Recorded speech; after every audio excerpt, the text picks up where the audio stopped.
You should really bring the Knights of Favonius with you next time.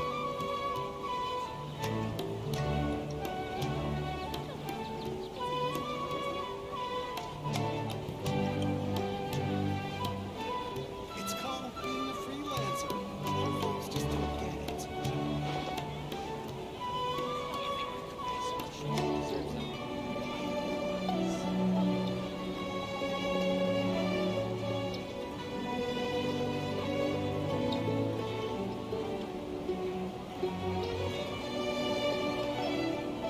Guess we can rest a bit.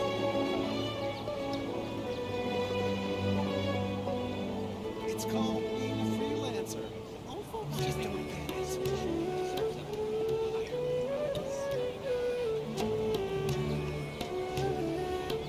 Rebooting.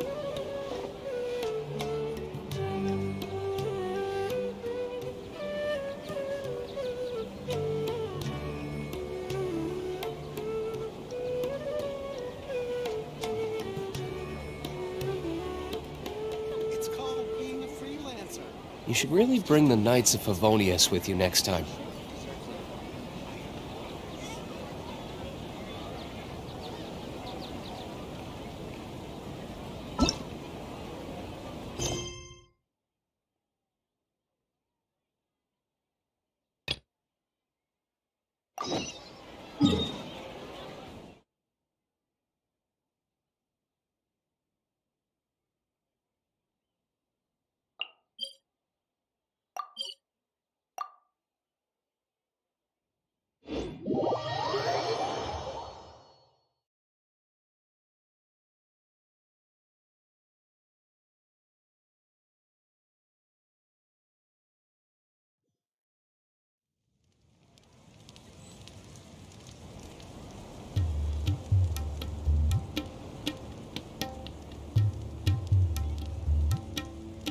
Guess we can rest a bit.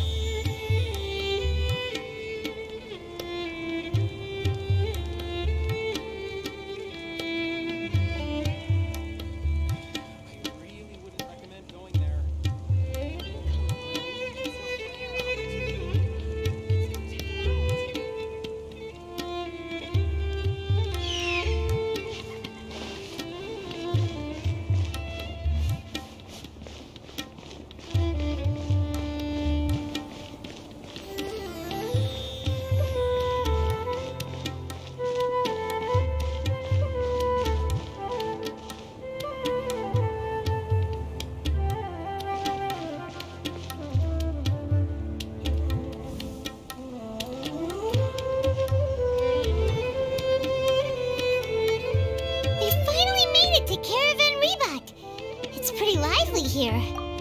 So, just past this wall is the desert, huh? Oh, wow. Paimon remembers hearing people call this the Wall of Samiel. It's made to block sandstorms from the outside. Oh, if it's this tall, it's gotta be the divine work of Greater Lord Rukkhadevata, right?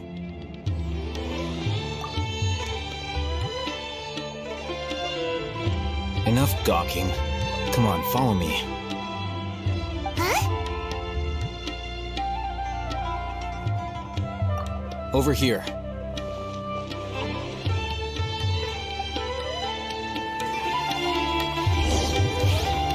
Oh, hey, there went that way! Let's hurry up and follow him. Wonder what he's up to.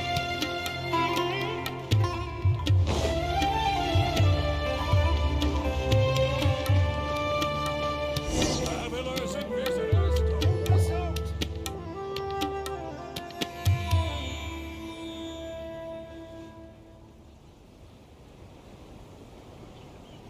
What the... Where did he go? How did we lose him? They were just here a second ago. More Eremite mercenaries? Who are they working for this time? Anyway, Traveler, it seems like we were being followed again. You were too careless. You should have noticed those hopeless amateurs trailing you a long time ago.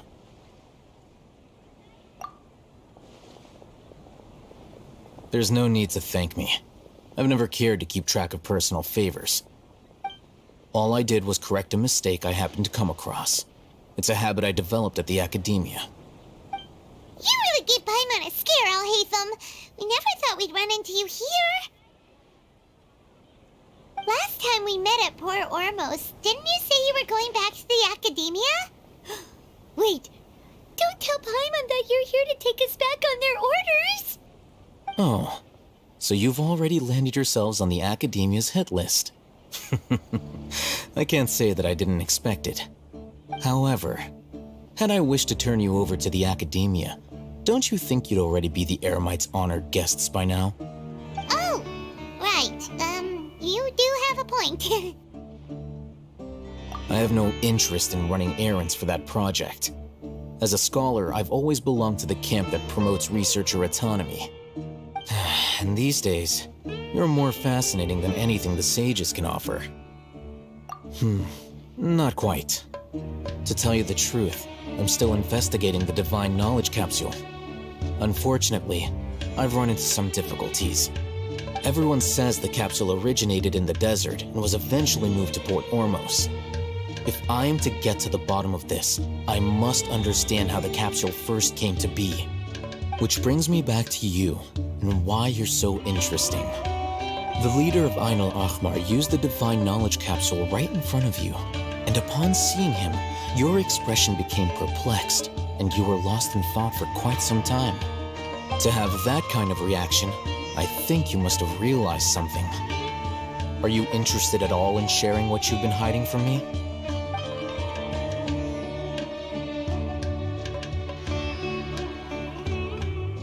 Alhaitham, you really have a ridiculous eye for detail. What kind of person even notices or remembers stuff like that? So that's your answer. Well, I do work for the academia after all.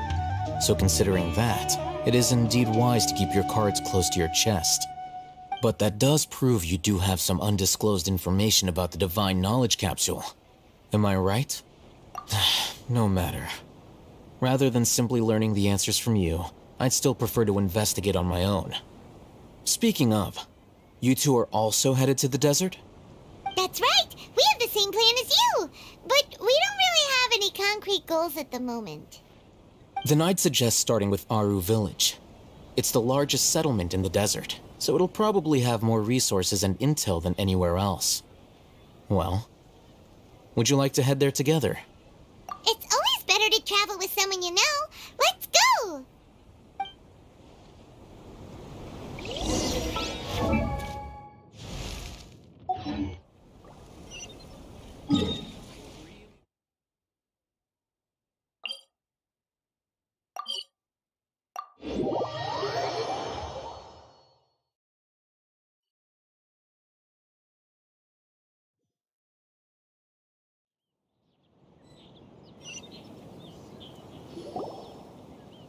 Before us lies Aru Village, the safe haven of the desert folk. Whoa, this landscape is really something else. What a cool place! Let's go check it out!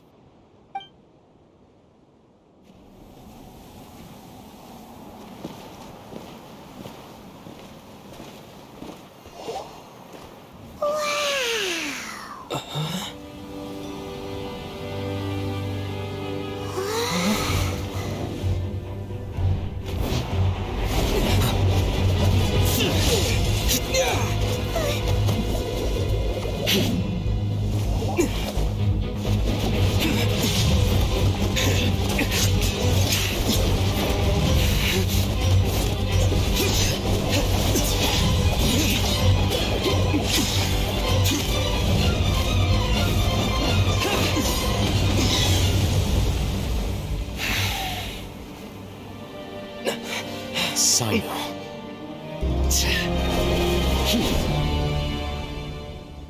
Unless my memory fails me, we have barely spoken 2 words to each other before now at the Academia. Would you care to enlighten me as to when and how I invited the General Mahamatra's wrath? Oh, Hatham.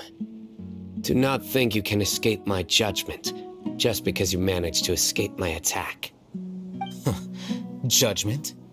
So that's how you'd characterize your actions here, is it? Or would elimination perhaps be a more accurate description? Had I used my full strength, not even this traveler would have been able to stop me. Though styled like an assassination, I sought only to ensure that my target would be unable to flee or resist. Standard practice for the Matra, as well you know. Seemed to me more like your own personal touch. Who is that, Alhaitham? Did you call him General Mahamatra? Yes. General Mahamatra Sino, head of all the Matra at the Academia. He's a formidable hunter, and the ultimate nightmare for any who have committed academic crimes. You seem to have placed a lot of trust in Alhaitham, to the point of blocking an attack for him. If I were you, I'd never choose to side with him. I wouldn't believe a single word that comes out of his mouth. I have been pursuing this scribe for a long time. I urge you, stand back and do not seek to defend him any longer. Otherwise, there will be consequences. Has Alhaitham done something wrong? Hyman doesn't think he's as bad as you've made him out to be. I won't waste my breath explaining things. Alhaitham, I saw it during our fight. Take it out. The divine knowledge capsule you're hiding on your person. Unless you want me to retrieve it for myself. Very perceptive of you. Nothing escapes a Matra's senses. Wait, the divine knowledge capsule? Didn't it fall into the Matra's hands in Port Ormos? No wonder you speak with such confidence, Sino. But I must admit, I'm very curious. What does this capsule mean to you? And why, as General Mahamatra of the Academia, are you all alone in the desert? As far as I'm aware, the other Matra have been speculating about your disappearance. Have you been given a mission that's, let's say, morally dubious? If I was the real target of your mission, what was stopping you from simply using your authority and resources to judge me within the walls of the Academia? I should have known you'd be difficult to deal with. You two? Ugh. What you would do, Traveler? Paimon feels like we can't trust either of them. Well, look at you two, acting all tough and self-righteous over there. Wait, Dia?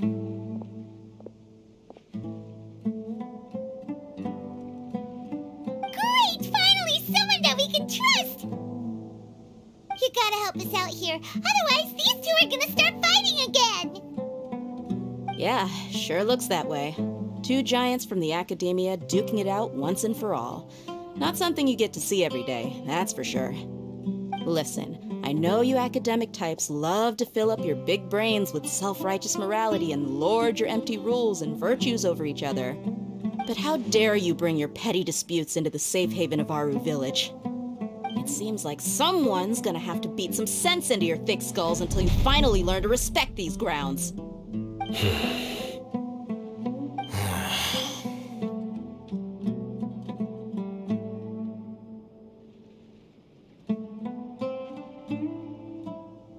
Hey, did either of you hear a word I just said?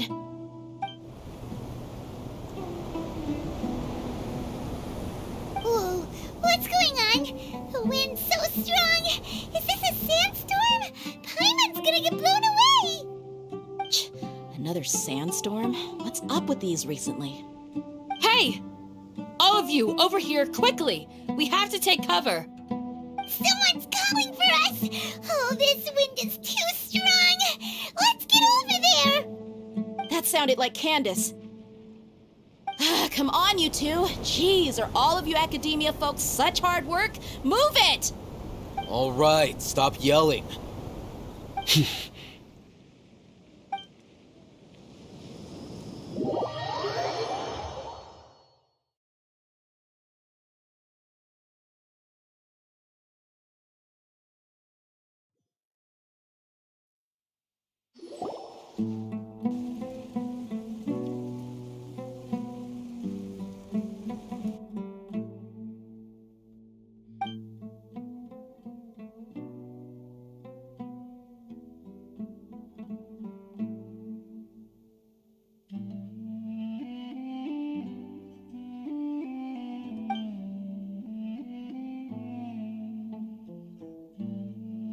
Well, this is pretty awkward. Hey, wanna play sardines with 3 people who wanna tear each other limb from limb? Sure, why not? Sounds fun. The air is so thick and heavy. Paimon can hardly keep floating anymore. My sincere apologies, everyone. This is the home of our village chief. I will have to ask you to make do with this small room until the sandstorm dies down. Please, let me introduce myself. I am Candace, protector of Aru Village. Our savior has come at last! Nice to meet you, Candace. The name's Paimon. Thank you so much for helping us. There's no need to thank me. It's only right to help each other when the weather gets rough. Wow, she's so gentle and caring, like a nice older sister. Unlike those guys over there. All right, now that we're all better acquainted, we shall return to the topic at hand. As a guardian charged with the responsibility to protect my fellow villagers from harm, I was observing your conflict from afar, even before the sandstorm started. And now that you have set foot within Aru Village itself, it is all the more my responsibility to make absolutely sure that you pose no threat whatsoever to us. So please, have an honest and sincere conversation with one another, and put your hostile feelings to rest. If anyone dares to start anything again while they are under this roof, I will not hesitate to send them out for some quality time with the creatures of the sandstorm. Oh, on second thought, Paimon may have misjudged Candace's character. And that goes for you too, Miss Dia. Do I make myself clear? All right, we got it, Candace. That's what I like to hear. So, which of you will begin? I was supposed to be a mediator, but I might have gotten a little too involved just now. Anyway, one of those two should probably start talking. Wait, that was you trying to be a mediator? I have nothing to hide, so there's no shame in explaining myself. While Alhaitham wasn't wrong about the other Matra not knowing my whereabouts, it's not because I've been assigned a morally dubious mission. Rather, I've chosen to exile myself. Huh? Exile yourself? A little while ago, I discovered that there was data missing in the Academia's project planning and development files. What little they did report clearly did not match the project's actual progress. As General Mahamatra, I had the responsibility and authority to request an audit. However, to my surprise, the person responsible for the erroneous data was none other than Grand Sage Azar himself. I tried to investigate the issue myself before submitting a formal audit request, but I soon found that all leads and potential pieces of incriminating evidence were carefully concealed from me. I began to realize that they were cautious of me from the very beginning. Unsurprisingly, the Grand Sage rejected my audit request as soon as the submission reached his desk. He even said to me, "The power of the General Mahamatra is granted by the sages. You have no right to judge us." So they really are up to no good. I realized then that to the Grand Sage, the Matra are nothing more than tools for the sages to assert and maintain their control over knowledge. The vows that we took, the principles that we strive to uphold, they are meaningless to the academia of today. I believed it would be wise to flee the academia before the sages had a chance to take action against me. This way, they can no longer see nor predict my actions. I will never give up on this investigation. There's no need for someone else to give me power or authority. Once I find the truth, I will administer judgment by my own name. Sino seems to have the same goal as us. We're all investigating the sages. Plus, now that he's no longer the General Mahamatra, he somehow feels a lot less scary. Well, Sino, if that's your story, then why did you see Alhaitham as a target? When I was investigating the matter in the academia, I overheard a conversation between Alhaitham and a sage. The sages asked you to investigate a blonde-haired traveler. Do you dispute this, Alhaitham? What? Like many parts of the project, this assignment was undocumented. Now throw in your suspicious behavior with the Divine Knowledge Capsule, and I think we deserve an explanation. Yes. I was indeed tasked with investigating the Traveler. Alhaitham! After all, the promised reward was so great that hardly any scholar could have refused. The sage told me, "Once you've completed this assignment, I can give you a glimpse of divine knowledge." A most enticing offer. Unfortunately, those academics don't know me at all. Their words contained one key piece of information, namely that divine knowledge indeed exists. That gave me all I needed to know. From my perspective, the sages are far from trustworthy. Think about it. Isn't it a little strange they're so willing to share divine knowledge with anyone, even as a reward? So, I began my own investigation following the lead of the Divine Knowledge Capsule. In the end, I realized my wisdom in committing to this rather than collaborating with the sages. Had I been less guarded, I probably would have ended up like that Ain al-Ahmar mercenary, incapable of remaining sane for long enough to hold a conversation.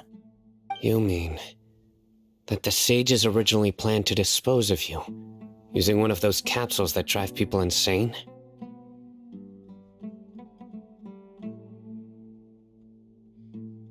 I'd already given up on the assignment by then. I only told the academia I was waiting in Port Ormos for you to appear so they wouldn't suspect anything. So it came as quite a surprise when I encountered my erstwhile target while investigating the Divine Knowledge Capsule. Criminals do love to talk about coincidences. Even though I ran into the Traveler by chance, I had no intention of providing assistance to the academia. Also, you should remember, you were the ones who decided to follow me and strike up a conversation after I left that tavern. That's true. Alhaitham helped us out at Caravan Rebat as well. Maybe he's telling the truth. I'm willing to apologize if that's worth anything to you. I took the Divine Knowledge Capsule behind your back because I judged its existence to be a significant risk. I felt that it would be best for no one to interact with it before it had been properly studied. After all, curiosity often proves to be the most dangerous thing in this land. You should be well aware, Scribe Al-Haytham, that curiosity can also lead you to danger and suspicion. Answer me this. Did the sages share any information about their project with you? Have I not made myself clear? You and I are both distrusted by the academia. Do you really think they would tell me anything? Fine. Although you haven't completely proven your innocence, I won't regard you as an enemy, for now. As you wish. Good. I'm glad to see you two clearing up your misunderstandings. And now you, Dia. I believe it's your turn. Oh, sorry. Whatever the boys were talking about must have been so boring that I spaced out. My situation is pretty straightforward. My employer, Dunyarzad of the Homayani family, is friends with the Traveler and is currently recovering from her illness at home. I had nothing going on, so I decided to return to Aru Village for a visit. I was actually looking forward to a pretty exciting time getting back together with everyone here. But then I saw these two random guys in the middle of a pointless argument. It ticked me off, and things went downhill from there. Is that all? Well, I will admit that definitely sounds like your style. In that case, welcome back, Dia. That's more like it. I missed you all so much, Candace.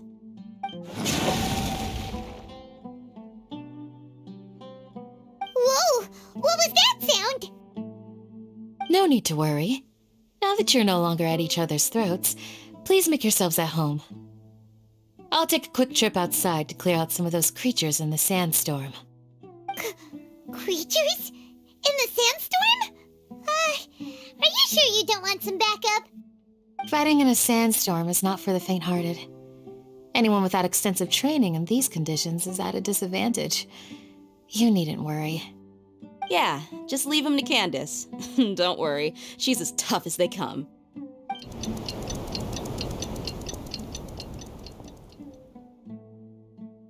The wind's died down. That means the sandstorm's over, right? Candace still isn't back yet, though. Is she alright? Maybe we should go out and check on her. When you put it that way, even I'm starting to feel a little worried. All right, let's go. We've been here long enough, and the boys are as chatty as the floor.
Whoa! Candace, you're still fighting?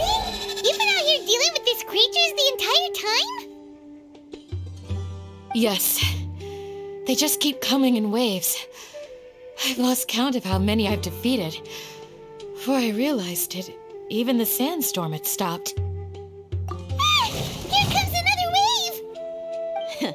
Leave this round to us. I got interrupted earlier, but now I have something to take my anger out on. It's been quite a while since I've seen the Flame Mane in action. I'll leave these to you then. I'll be sure to put on a good show. Let's go!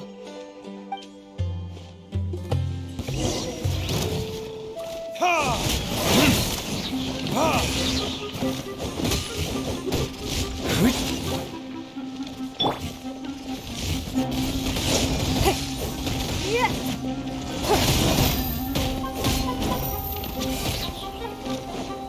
Submit!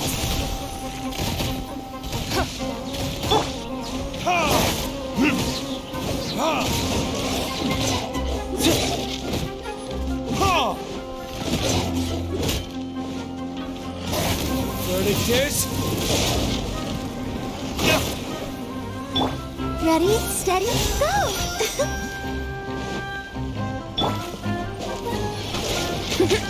Yeah!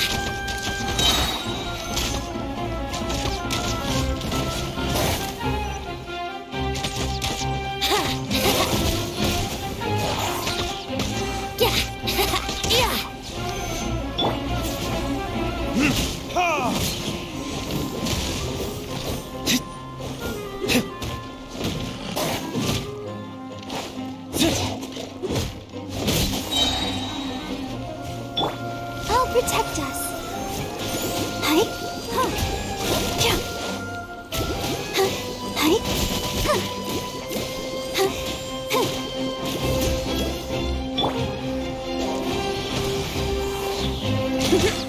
Yeah. Huh.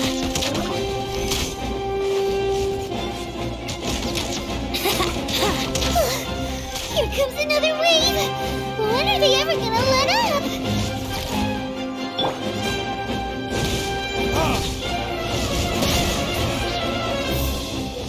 Time for retribution!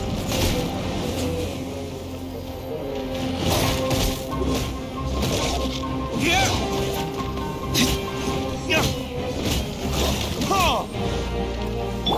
Let's dance. Yeah. Huh? Huh. Huh. Huh. Huh. Huh.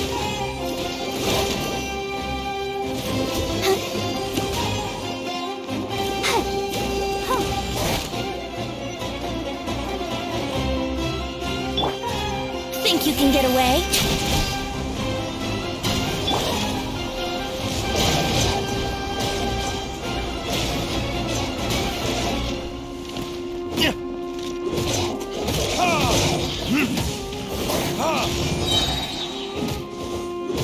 Burn!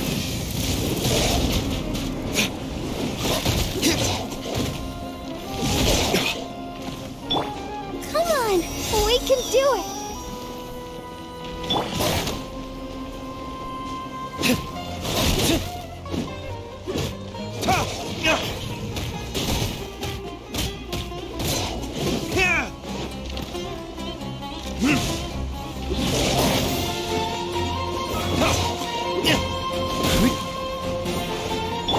I'll protect us.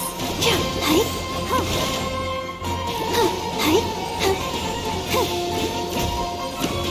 Oh. Hi. The creature stopped appearing. Was that the last of them? What we fought just now was probably the aftermath of the sandstorm. So we should be safe for the time being. Well fought, everyone. No injuries, I hope. Huh? Who are you? Ah, my apologies. I haven't had a chance to greet you yet.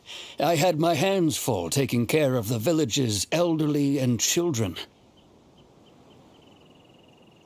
I am the chief of Aru village. Everyone usually calls me Uncle Anpu. Sir, I am also originally from the desert, but I have not been back for some time now. May I ask if such sandstorms are common? I can't say they've always been common, but recently the storms have become increasingly severe and frequent. Besides sandstorms, we also occasionally get earthquakes. According to an investigator who stayed in the village a while ago, these unusual natural phenomena are related to the withering of Irminsul. Another effect of Irminsul's weathering. So, Irminsul's withering causes withering zones in the forest, and sandstorms and earthquakes here in the desert? Everything in the natural world is inextricably connected to Irminsul. These regional symptoms can indeed be a reflection of Irminsul's present state. Everyone in Aru Village needs to take good care of themselves. Speaking of which, why haven't I seen a single village keeper since I got here? Village keeper? Who are they? Village guards like Candace? Does your curiosity know no bounds? Village Keeper is how Aru Village refers to mad scholars exiled here by the Academia. Most of them are scholars who lost their sanity after a period of training in the Avidia Forest. The Academia believes that their crazed mutterings may have a negative effect on the psyches of other scholars. So, they're forcibly exiled to the desert. Though if you ask me, it's all a boatload of nonsense. Alas, that's exactly what we've been trying to investigate. One by one, the village keepers have been mysteriously disappearing without a trace. But no one in the village has ever seen them leave. If you're planning to stay around the village for the next few days, I'd appreciate it if you could keep an eye out for them. I've had encounters with those people in the past. I'll see what I can do to help. The Matra are the ones responsible for their exile. Now that you're no longer with them, are you trying to alleviate your guilt and atone for your past sins? I'm fascinated by how you think. Mock me if you will, but if you are guilty, I will eliminate you, regardless of my position or identity. Oh, you're the former General Mahamatra. You must be an expert in these kinds of investigations. Thank you for your help. Is it because you're reminded of Hypatia? Oh, these poor scholars. First they lose their sanity, now this! We need to help get them back home, safe and sound. But, is it really a good idea to tag along with Sino? You seem like you really don't trust him. I'll be grateful for the assistance.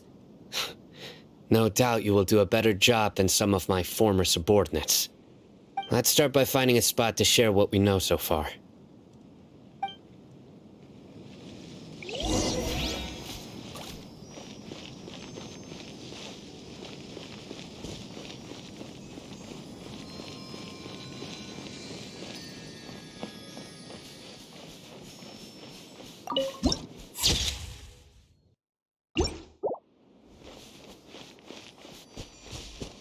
Let's dance.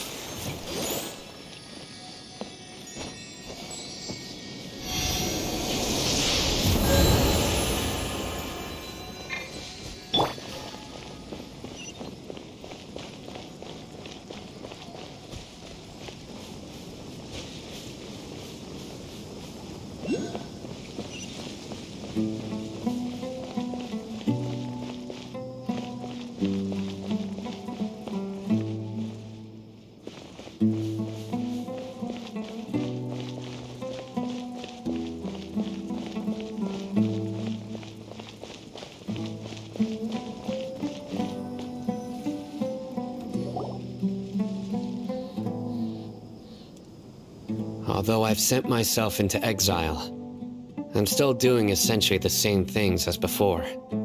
Do you still have any questions for me before we start our investigation? One of my former subordinates told me that this title has its origins in a strange incident. The Academia has long exiled mad scholars to Aru Village. A mysterious phenomenon exists here. When mad scholars first arrive, they are as incoherent and deranged as before. But after spending some time here, they invariably begin to calm down. Initially, the people of Aru Village greatly resented having to take in the mad scholars. But a strange incident one night changed that. Aru Village was struck by the strongest earthquake in living memory. seeing buildings on the verge of collapse all around him. The then chief of the village was preparing to take everyone to safety.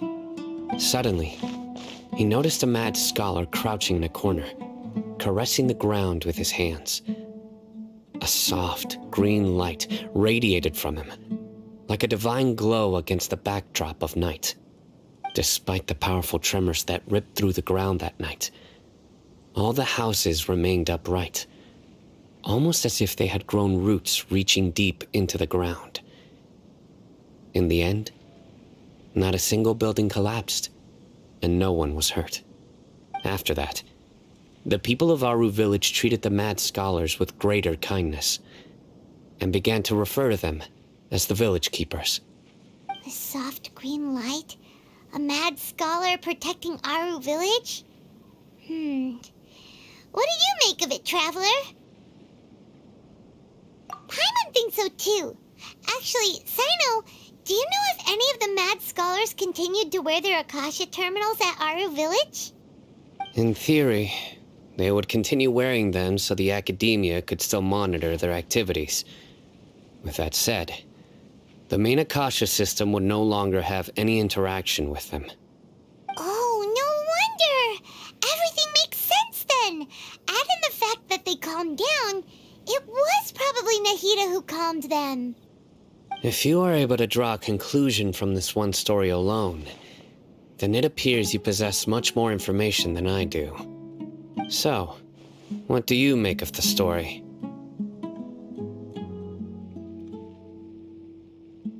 Really? Lesser Lord Kusanali. What? You don't believe us? Lesser Lord Kusanali was definitely using the Akasha to give her power to the mad scholars!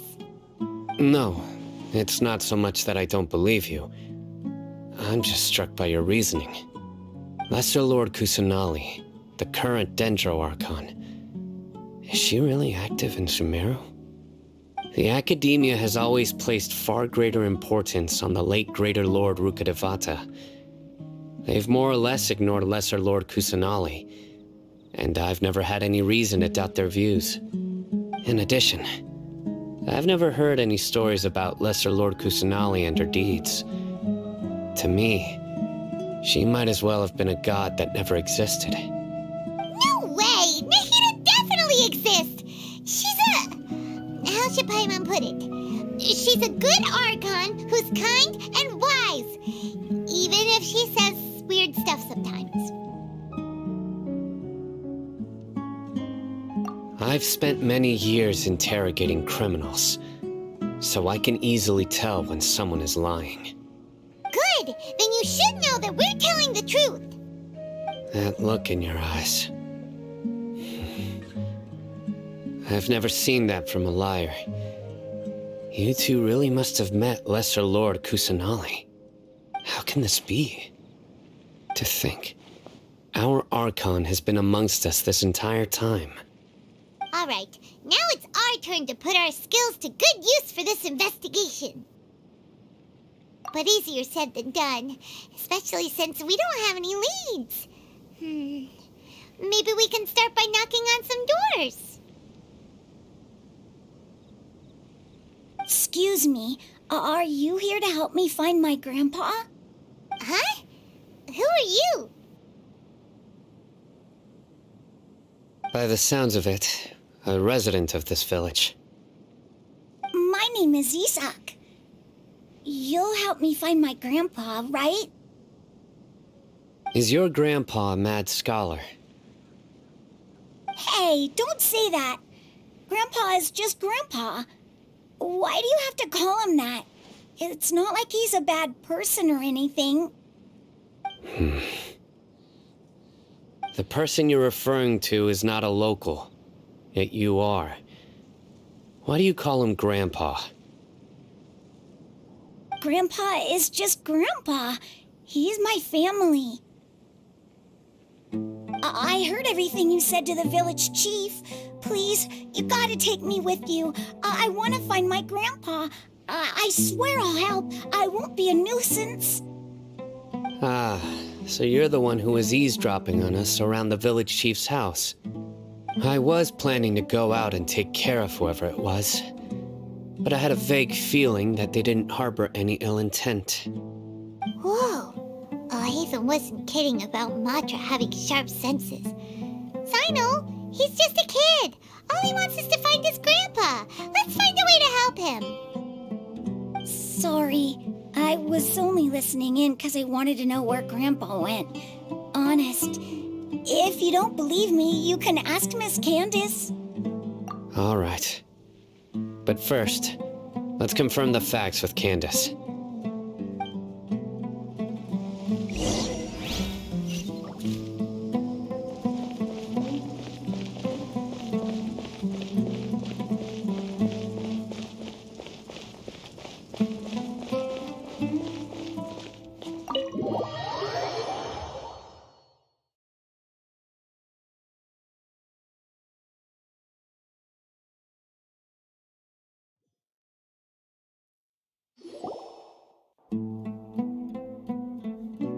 Sino is super vigilant. Is this what all the Matra are like? Ah, you're back already. We just wanted to confirm something with you. Do you know a boy by the name of Isak? I had a feeling he'd go looking for you. Huh? You knew this would happen? Yes. Although he tried his best to stay hidden, I still noticed him eavesdropping outside the window. He really wants to get his grandfather back. Isak's parents were both Aramite mercenaries who rarely returned to the village after finding employment in the city. He was raised by his grandfather. Unfortunately, it was only a few years before his grandpa passed away. Isak was still very young at the time, so various families in the village took turns caring for him so he could survive. Later, an elderly mad scholar arrived at the village. Isak thought the scholar bore a striking resemblance to his grandfather, and thus often spied on the man. However, the scholar was unkempt in appearance and incoherent in speech. Although Isak referred to the man as his grandpa, he was afraid and didn't dare to approach him. One summer night, the oft mumbling and bumbling grandpa suddenly calmed down and seemed to become more lucid. He even noticed Isak hiding in the distance. So Grandpa walked up to Isak and patted him on the head. He even took Isak to the entrance of the village, where he patiently taught the boy the names of the stars and accompanied Isak until he fell asleep. The next morning, Isak woke up and wanted to go find his grandpa again, only to realize his grandpa no longer recognized him. However, even so, Grandpa retained his calm expression. It's said that those who saw the scholar claimed he no longer appeared to be crazy, but appeared to be living in his own world, almost as if he were sleepwalking. Isak was thrilled that his grandpa was able to find peace and would follow him all the time, asking him things like, "Grandpa, want me to take you somewhere fun?" Or, "Grandpa, could you tell me stories about the stars again?" All this somehow just makes Paimon feel really sad. It seems like they both deserve so much better. Perhaps. Nearly everyone who lives in the desert has some form of hardship or regret. But even so, we must still continue on with our lives. It's also my reason for fighting. I must continue to protect this land.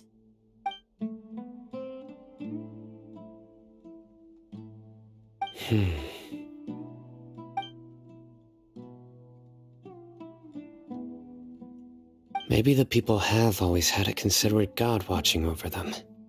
Huh? What did you say, Sino? No, nothing. As long as Isak keeps his word and doesn't get in our way, we can take him along. Perhaps you are more compassionate than I gave you credit for. Please accept my thanks on Isak's behalf, Sino.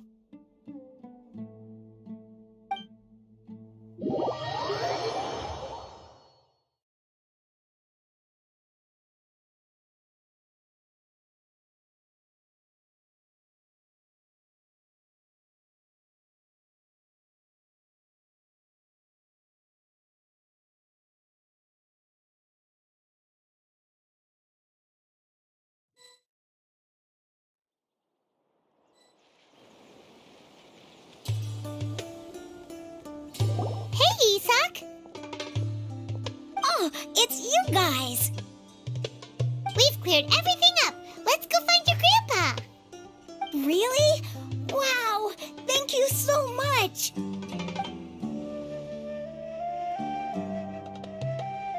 Yeah. All right. Let's ask the local residents some questions first.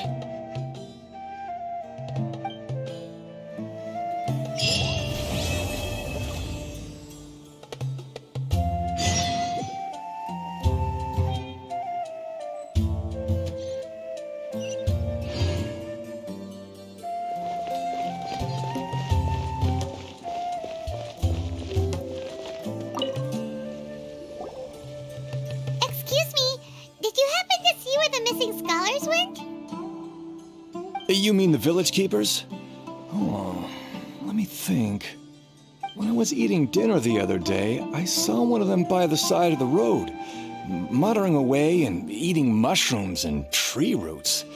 They shouldn't go around eating that kind of stuff. Okay. Did you notice anything else? Anything else? No, I think that's all I have to tell you. Sorry.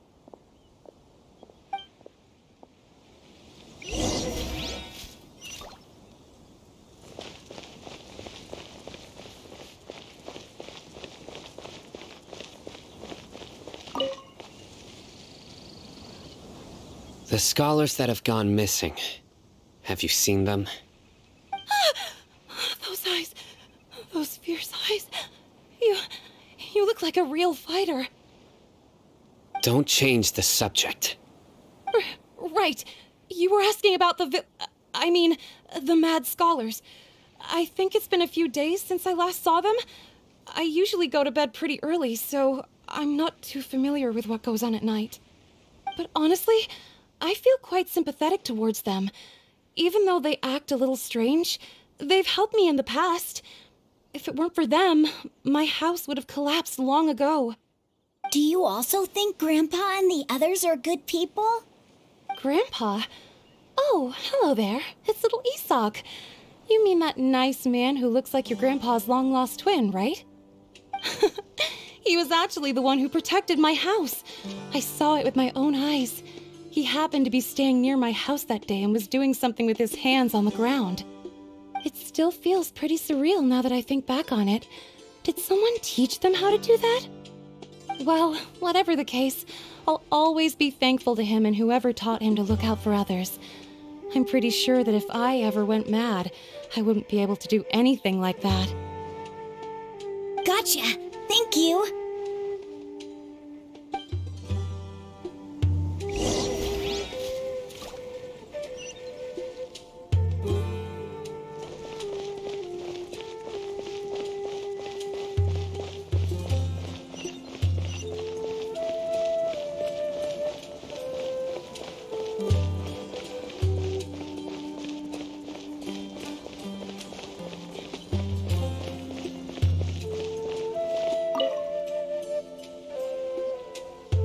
Sir, have you seen my grandpa recently?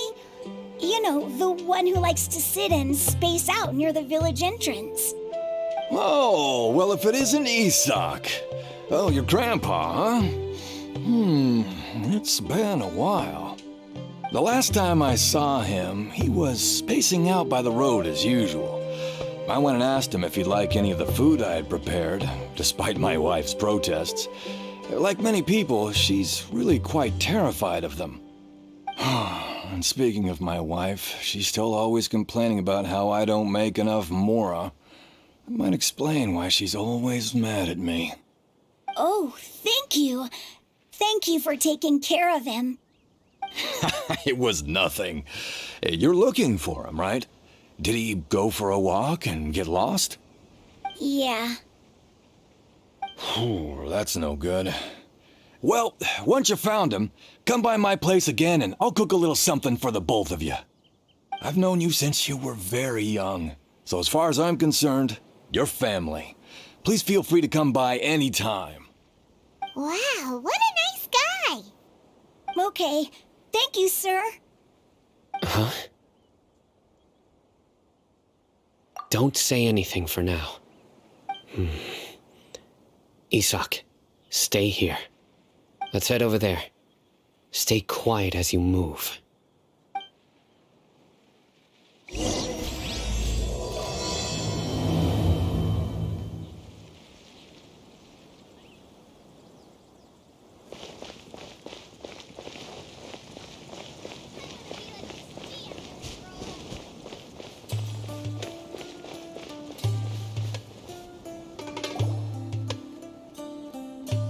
Listen, see if you can make out what they're saying.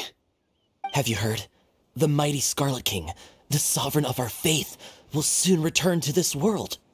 Yes, of course I have. The Scarlet King is the one and only true ruler of this land. I've never believed in any other gods. Still, you say he's coming back, but it sure doesn't feel like life's about to change around here anytime soon. What's your proof? Haven't you noticed? The village has been getting more deranged scholars than ever. Delavar was saying that many people also went insane just before the fall of the Scarlet King's civilization in ancient times. We don't quite know why, but it seems like there's some sort of connection between insanity and the Scarlet King. Isn't it a sign of the Scarlet King's power that all the mad scholars have disappeared? If you ask me, they must have been chosen as the final sacrifice for the Scarlet King's resurrection. Huh. Now that you say it, that does make some sense. Does this mean our lives are finally going to take a turn for the better? Exactly. Those city folks will get what's coming to them. Now, repeat everything you've just said from the very beginning. Huh? Who are you? Where did you come from? My patience is running thin. You heard what I asked.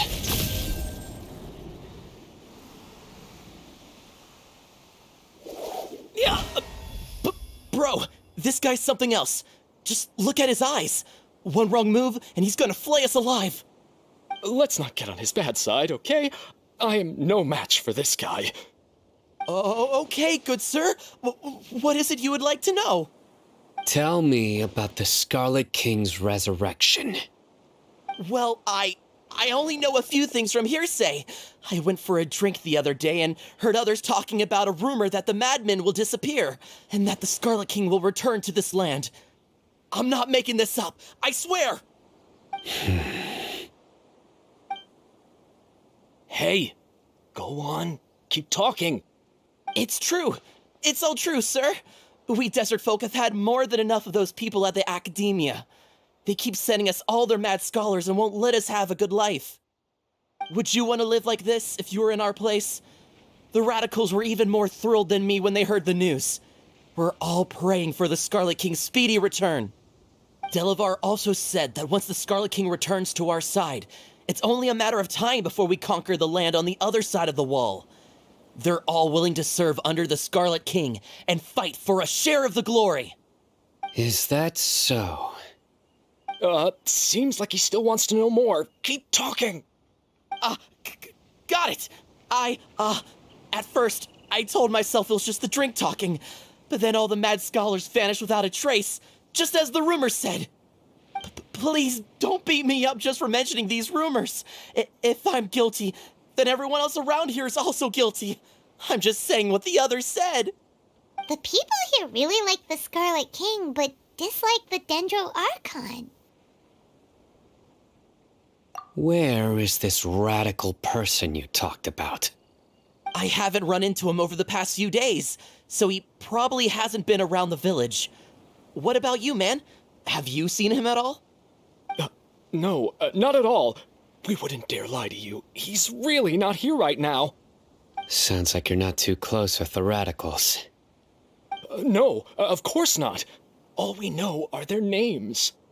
I have many ways to stop you from talking, and many others to stop you from sending warning messages. So you'd best just stay home and hope I don't hear of you trying to contact anybody. Don't do anything until I've gotten to the bottom of this. Try something foolish, and even Candace won't be able to protect you. Yes, got it. We'll do just as you say. That scared Paimon half to death. Sino is pretty terrifying. He didn't try to reassure us at all. It's like he's used to hearing that. Oh, Paimon bets lots of people have told him that before. I heard that. Sorry. It's part of being a Matra. The rumor we heard just now seems like a strong lead. But we need to check a few more places. Very well. Isak! I'm here. Where's your grandpa's house? Well, I can take you there. Just follow me.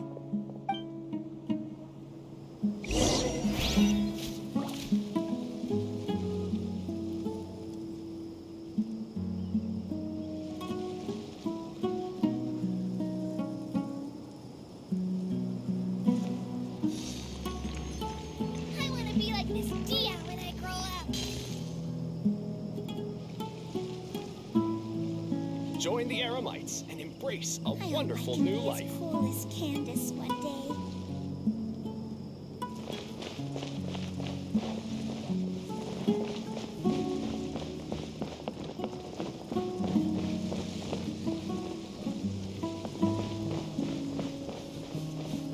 Grandpa, he likes to be alone.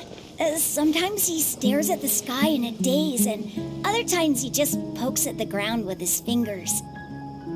Every now and then, he yells out at the top of his lungs, so a lot of people are really scared of him. But he's a good person, really. I know he is.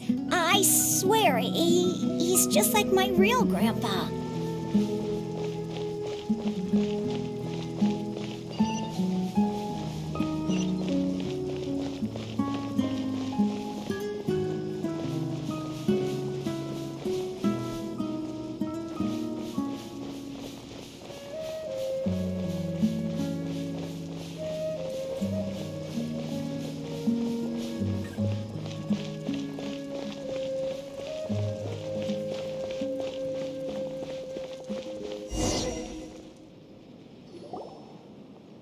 This is where Grandpa usually stays.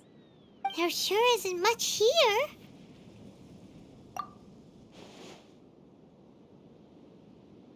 No. Incense? Please don't say it's the same one as before. But are you okay? Are you getting dizzy or need to lie down? There's a scent that you can sense, but I can't.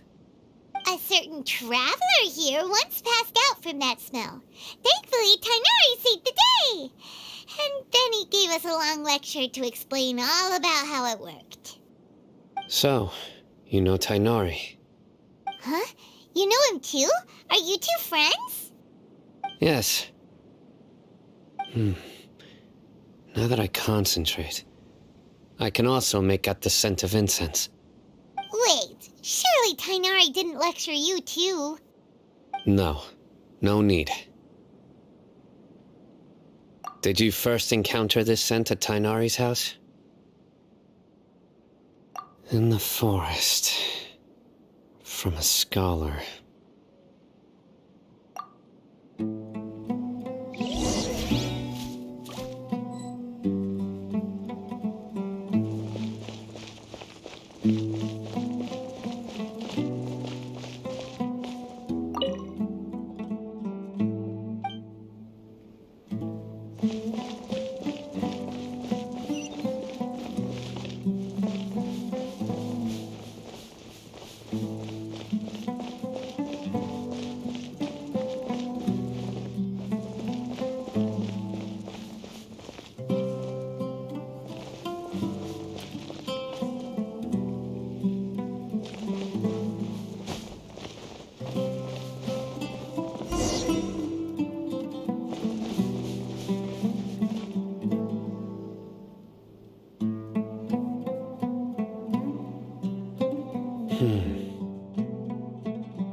for, Sino?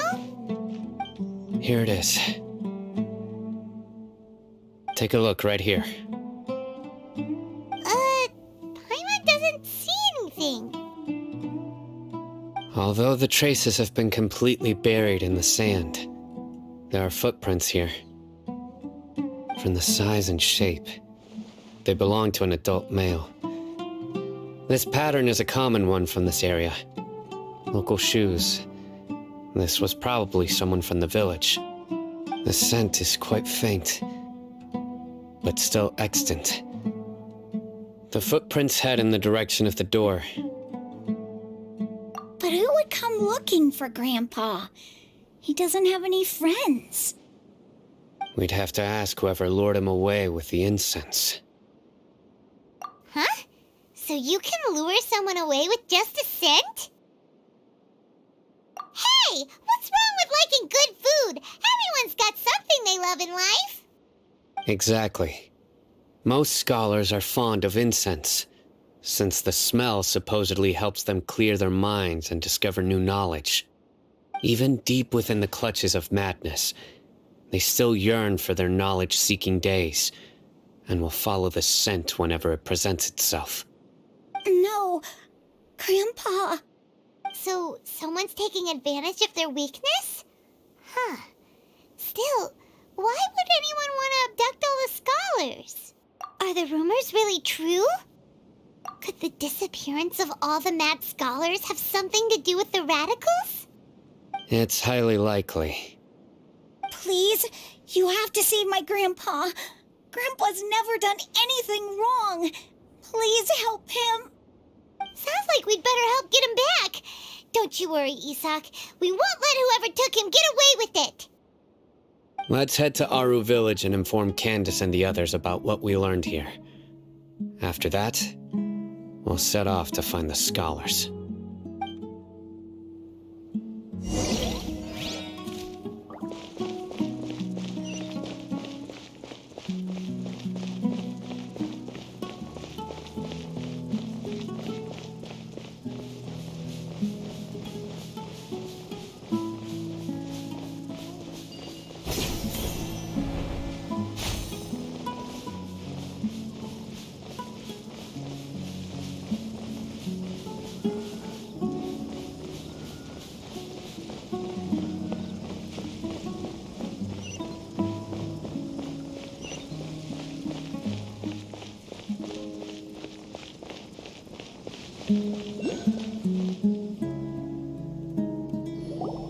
Right. The darker fabric definitely looks a lot better.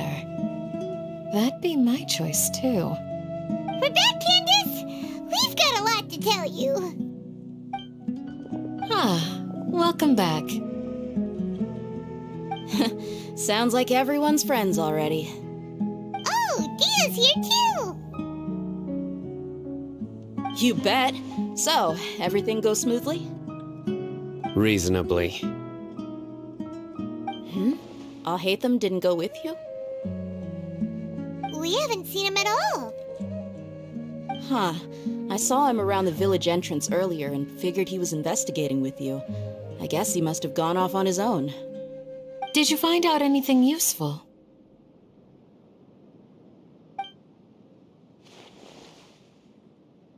I see. So someone used a kind of incense to lead the exiled scholars away from the village.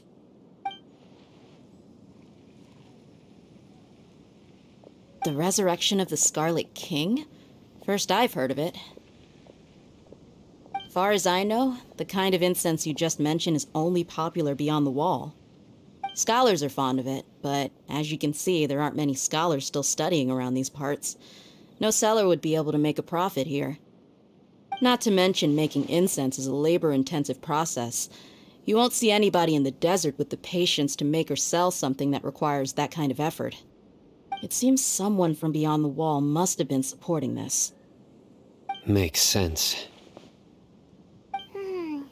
So what should we do then? Do we go back to the academia and search for leads there? If it was any other day, that would be your next logical step. But today, you've got me on your team, so you get an extra tip. Didn't you say that the villager got his news from the tavern? Well, I also like to drink at the tavern, so I know a thing or two about these radicals he mentioned. If Paimon remembers correctly, the leader of the radicals is some guy called Delavar. Ah, yeah. Delavar, the scar-riddled bandit, Engur, the wide-eyed butcher, and Jabari, the duck-tailed bearded crook. The whole lot of them are known around these parts.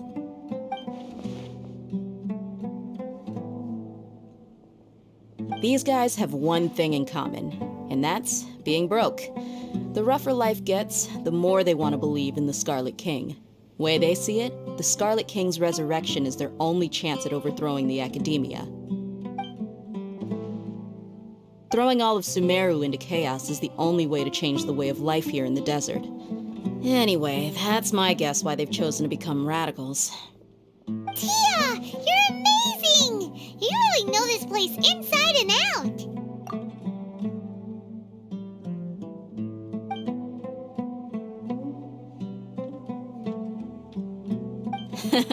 No merc can afford to slack off on gathering intelligence.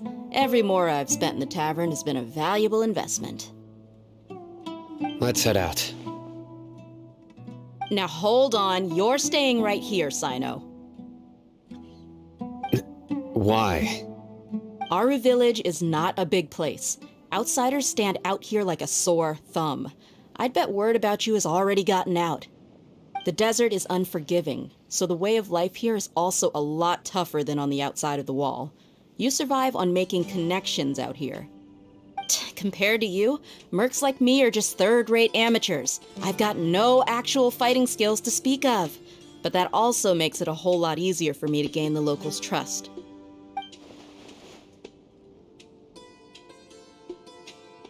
I need to go around and ask some questions, but it'll be difficult if you're with me. Fine. Good, then we've got a plan. The Traveler and Paimon will go to Caravan Rebot with me, and we'll try our best to figure out where the mad scholars have been taken. Sino, you'll have to stay in the village and continue investigating on your own. Alright, sounds like a plan!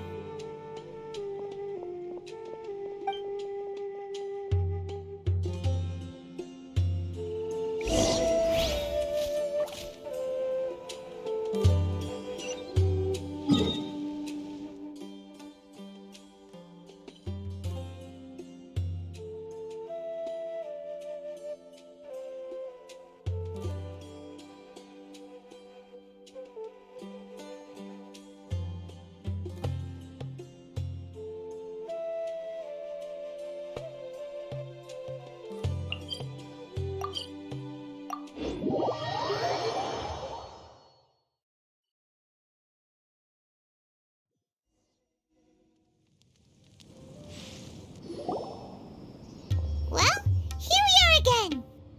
Sounds like you're starting to get familiar with the area. Paimon's amazed every time we see the wall of Samiel. How can a wall this tall even exist? It's almost unreal. I know what you mean. I had the same question every time I walked this way when I was a kid. Also, why is this high wall here? And can a wall really block sandstorms? It was only after I grew up that I realized the wall of Samiel isn't just there to keep out the sandstorms. It serves a more important purpose, keeping out people like us. Sumeru is run by wise and mighty sages. To them, us desert dwellers are nothing but tools that can be used and discarded at their whim. We're cheap labor, like livestock, but easier to control. Nothing more. Even if a child from the desert got the chance to obtain an Akasha terminal, almost all their requests for knowledge would be denied. The Academia believes we're underserving. Geniuses like Sataria are 1 in a million. The other children never get a single chance to try and rewrite their fate, even though the Academia knows very well that we're humans, just as they are. That's terrible. I would tear down this wall with my own hands if I could.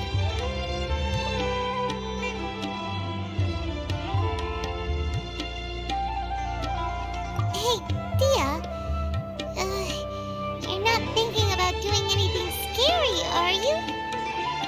No, not at all.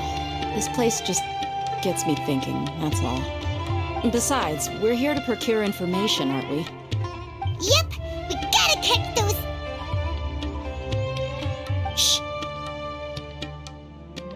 Caravan Rebot is crawling with people, so be careful what you say. We don't want anyone to find out what we're here for. Our mission started the moment we arrived here. Let's go check out the tavern. Maybe we'll find someone I know.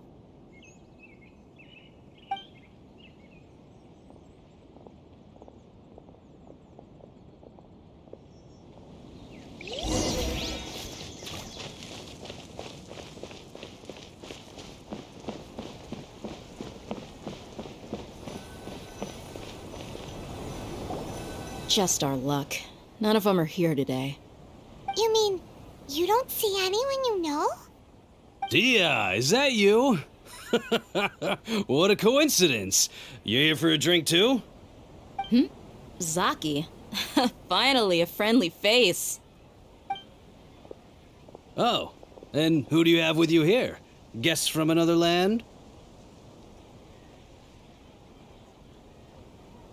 Hello, hello. I'm Zaki. Dia's, how would you put it? Drinking buddy? We've had drinks together a few times. You could say we go back a ways. Anyway, as far as my friends here, they aren't too shabby, are they? You rarely see any Outlanders so friendly and respectful nowadays. Absolutely. Much better than those people on the other side of the wall. So, Dia, are you looking for someone? Yeah. Have you seen Enger, Delavar, or Jabari recently? Of course I have. Matter of fact, we were all here drinking together just a few days ago. I've got a spice trading deal from another nation. I thought maybe Delavar and his friends might be interested. Know where I could find him? Ah, how thoughtful of you. Then I assume you also know that Delavar's been having a hard time making ends meet these days, so you came here to help him out? Hey, keep it down. Let's just say I prefer to keep this deal a secret. Y'all at Caravan Rebot are like family. If there's more to be made, why not do it together? Besides, Delavar and his friends have muscle. They'd be a good fit for escorting the goods. Yes, how considerate of you. Delavar's my friend too, so of course I can take you to him. Come with me.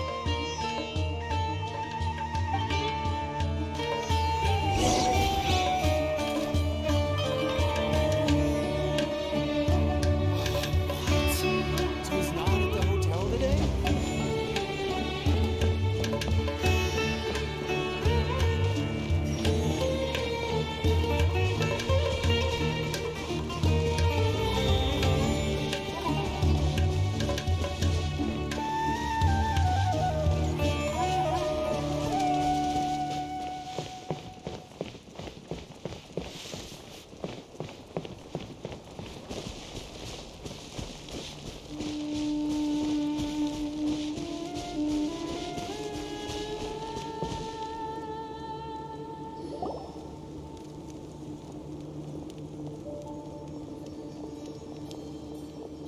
Are we there yet? Yep, this is the place. This place is practically deserted. What are they doing in a place like this?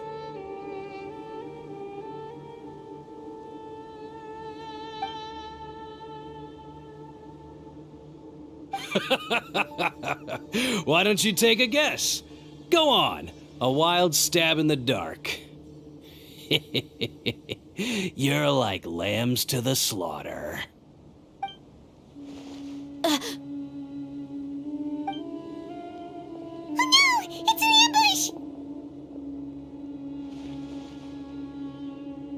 ambush! What's this all about, Zaki? Come on, Dia. You really think we didn't hear about what you said back in Aru village? The boys have kept a close eye on you from the moment you set foot there. Not only do I know that you're looking for Delavar, I also know that you've teamed up with people from the Academia to look for the missing scholars. So, you've been watching us from the very beginning? Uh-oh. I knew leaving Sino behind was a And you left the strongest one in the village, didn't you? Who do you think you are? You really thought we'd fall for your little business deal nonsense? So you and Delavar have been partners all along. Dia, I guess it's only natural for a traveling mercenary like you to be out of the loop. Those of us who hang around the tavern have stronger bonds than you think. But you got one thing right. We're all looking forward to an uprising in Sumeru. There's nothing more we'd like to see than the desert folk overthrowing the academia. If that's the case, then I'm sure Delavar wouldn't miss a second of it. I'll be honest with you, if it weren't for what you said in the village, your little monologue about the Wall of Samiel would have convinced me that you're one of us. Delavar. And Enger, you're here too, huh? Long time no see, Miss Mercenary. You should have known the traitors are what us followers of the Scarlet King despise the most. Dia, I thought that you, a fellow desert dweller, would understand that the Scarlet King is greater than the Dendro Archon. Little did I know, you don't deserve to join us. Yeah, gee, what a missed opportunity. Adopting radical views and kidnapping innocent scholars, all because of some baseless rumors. Anything else I'm missing out on? See? There you have it. Mercenaries are just a bunch of faithless scum with only one thing on their minds. Mora. Pathetic. You're all like a pack of street rats. You're not wrong. Mercenaries are driven by Mora, and my faith lies with whoever's paying me. As long as there's a profit to be made, anyone can become my friend. Enough talking! Get him!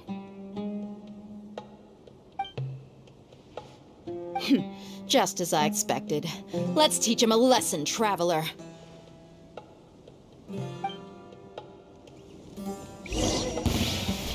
Following orders. New punching bag. It's nothing.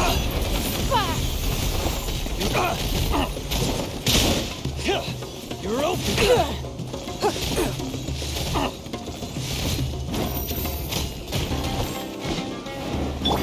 Ready, steady, go! Go, Barbara, go!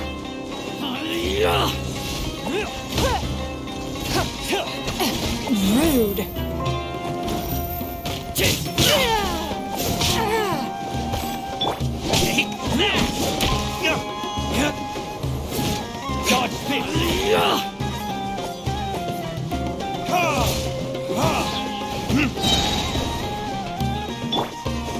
Here we go!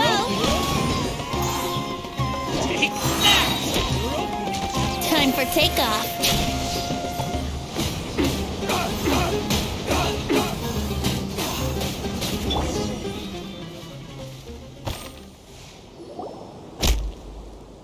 Impossible! How could you? So, what do you think about your meticulous network now, Zaki? How did you say it? It's only natural for a traveling mercenary like me to be out of the loop. I'm guessing your informant told you that I'm just an incompetent merc with no real fighting skills, correct? I mean, that is what I said after all. And of course you would believe everything he reported. The only thing you know about me is that I'm a mercenary, but you've never seen me in action. Even though you heard we went to handle monsters together, you believed that Candace was the only one doing all the real fighting. That so-called Flame Mane is just a fraud. She admitted it herself. She just uses her connections to gain the trust of others. That's what you thought, right? Ugh. You lied in the village because you figured that we'd have people watching you. And you were stupid enough to fall for it. I figured as much the first time we drank together. You all thought you were so smart. Pathetic. Okay, that should be all of them. Whoa! So you've been planning this since we were in Aru Village? No task can be done without preparation. I just happened to notice a couple suspicious-looking people while you were out investigating. Oh, but instead of catching them right away, you let them report back. Those two who were snooping around were just a couple small fries. If we want to get the real catch, we have to be patient and give it some time. You mean the funny name she mentioned back in Uncle Ampu's house? The wide-eyed butcher, scar-riddled bandit, Paimon can't remember them all. That's just a bunch of drunk talk. Edgar and Delavar like to talk themselves up when they're drinking. Edgar, the wide-eyed butcher, and Delavar, the scar-riddled bandit, are the nicknames they came up with. Alcohol has a way of making people share what they really think. So Edgar and Delavar are always rambling in the tavern about how the Scarlet King is a superior deity. What about Zaki?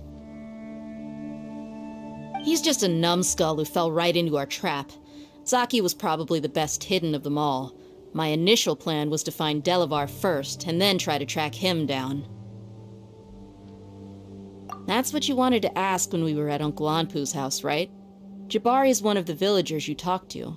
You know, the one who wanted to treat Isak and his grandpa to some food. Wait, so he's a radical too? No, he isn't. I just needed to tack on a random villager name to make the eavesdropper think that I was making some wild guesses based on my impressions. Wow, what a genius idea! Well, that's an expert mercenary for you. Ah, you're too kind. It was straight from the usual playbook, if I'm honest. So, that thing you were saying before, is it really true? About what? About how mercenaries only care about Mora, and that anyone's a friend as long as there's a profit. Does that bother you? What makes you so sure? Dia, do you dislike the Dendro Archon like the other desert folk? You two are pretty sharp. No, I don't have anything against the Dendro Archon. I've heard a lot of nice things about the Lesser Lord from Dunyarzad. I can understand her devotion and gratitude. Dunyarzad's just an ordinary person. There's no way a god would be so involved in the lives of everyday people, unless they were truly compassionate.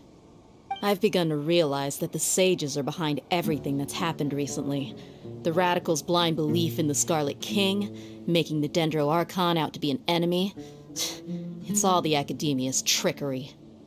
But I see through it all. And unlike them, I can never be hostile towards anyone who's never done anything wrong. Dia. Anyway, looks like we're done with business here. Traveler, lend me a hand. Let's tie him up and bring him to the village.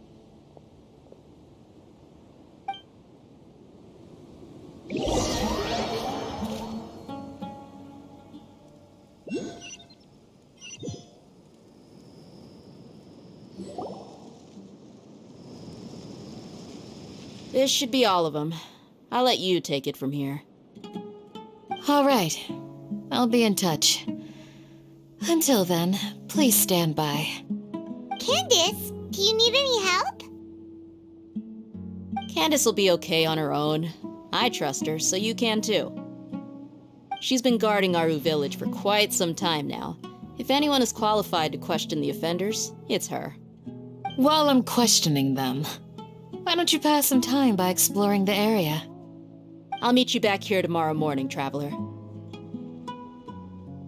As for these idiots, let's just hope they live to see another day.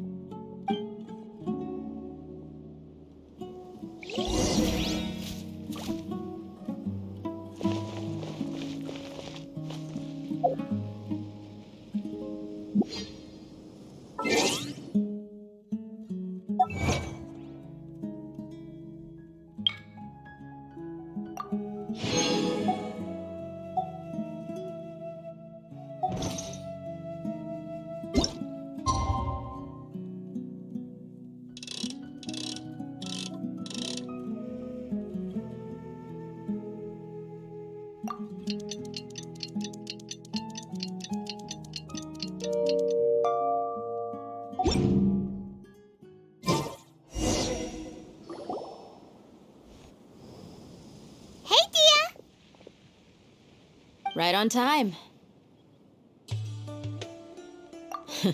We'll know any moment now. Paimon's been wondering. You seem to know Candace pretty well. Have you been friends for a long time? We've known each other for some time now. She's a pretty interesting person. Even though she's an extremely strong warrior, she never misuses her powers against others. Oh, Paimon knows what you mean. Like a lot of martial artists say, never take the fight outside the ring. Yep, I guess you can put it that way. It takes strong convictions to be as dedicated as she is, and shoulder that kind of responsibility. Us mercs, on the other hand, we pretty much live from one day to the next. Well, Paimon thinks you're great too. Really? Thanks for that.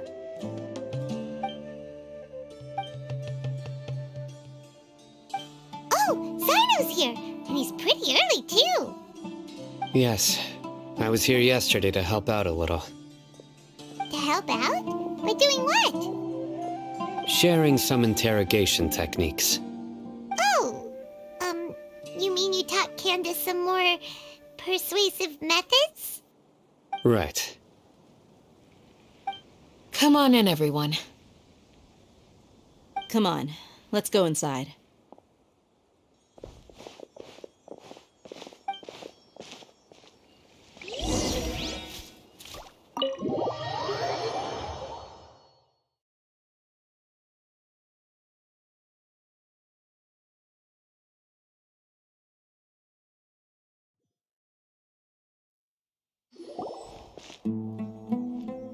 Candace, where? Whoa, you look furious. Do I? Huh. What gave it away? Oh, there's no mask that can hide true bloodlust. Cover up your eyes, and it'll still show itself at the corners of your mouth. Perhaps I need to work on my composure. Still, it's perfectly understandable why I'm angry. I'm sure everyone present would agree. Yes, ma'am. Please, don't beat us anymore. We're gonna die. Well, looks like Sino taught her well. You fear death yourselves, yet you do not hesitate to place the lives of others at risk. The absurdity is mind-boggling. The ones you call mad scholars are known to us as the Village Keepers. They are vital members of our community, and some even count them as family. You come here to my village, and you treat my people as nothing more than stepping stones towards your goal. Tell me, what would you do to you in my position? Mercy! Please have mercy! You've made your bed. We may both be desert dwellers, but there is one thing that I understand better than you. The resurrection of the Scarlet King will only result in war. And war serves no one. The people of Aru Village care little about which god is in power. Life may be tough and tiring, but we wish to preserve our way of life. A war would only cause us to lose all that we have. And that is not a responsibility that you can afford to shoulder. We understand. We're sorry. I'll tell you everything I know. Please, just let us go. I'm listening. You might not believe this, but it wasn't us who came up with this idea. Someone was spreading rumors in the tavern. That's how we ended up hearing about the Scarlet King's resurrection. Some mystery man told us that mad scholars will make the perfect sacrifice to usher in the Scarlet King's resurrection. They give their lives, and we can get anything we wish for. They're called Village Keepers. Slip up again, and you'll regret it. Yes, sorry. It was all that mystery man's doing. He told us to spread word about the Scarlet King's resurrection and talked us into helping him. In return, he said he'll help facilitate the resurrection process. I'm not sure. That's one. Huh? One what? Strike. You get a total of 3. Then, you die by my hand. Wait, I'm telling the truth. We don't know anything. It was all him. 2. He got us to lure them out of their houses in the night with some kind of incense. We take them to a junction outside the village. Then the mystery guy takes them from there. You gotta believe me, please. I'm telling the truth, I swear. Just ask them if you don't believe me. That was indeed the truth. Traveler, go on.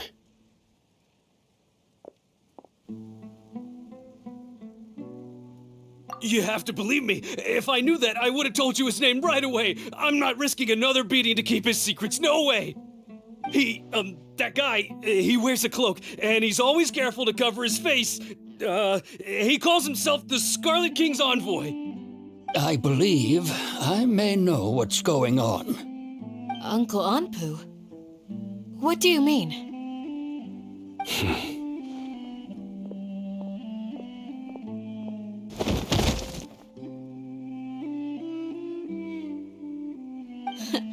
Smooth. Okay, speak. If my suspicions are correct, this mystery man they speak of could be from the Academia.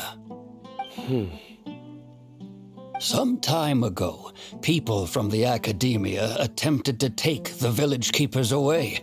I refused, insisting that they are part of our community.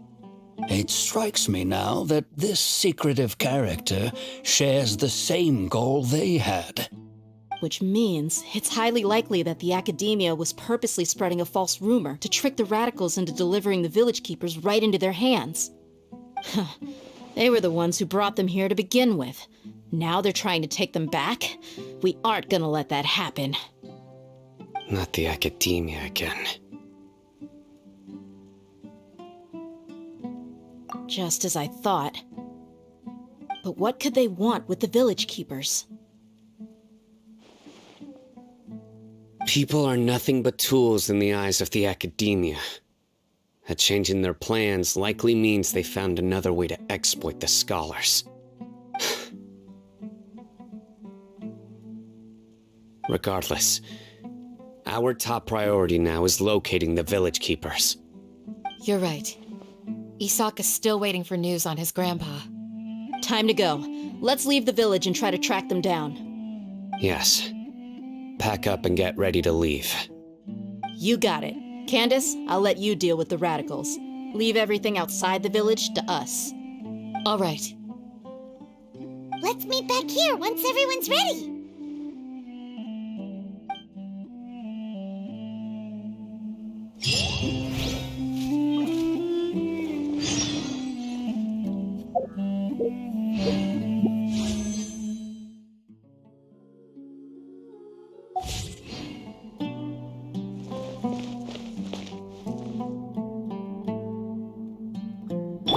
Come on, we can do it.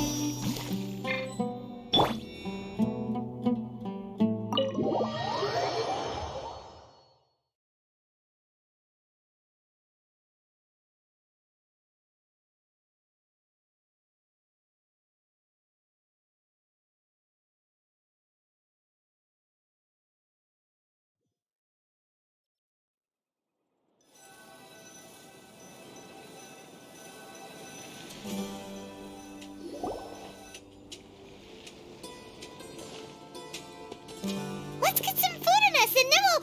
Whoa! Where did you come from? Well, as you can see, I am merely sitting here and reviewing what we have deduced thus far. You were gone for ages! And now you're suddenly sitting here musing to yourself? Where have you been anyway?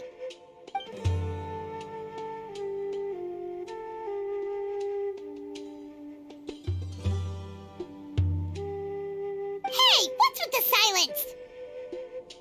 You never think things through before asking questions. I'm giving you some time to make up for that. Paimon's so mad! Paimon's gonna give you an ugly nickname!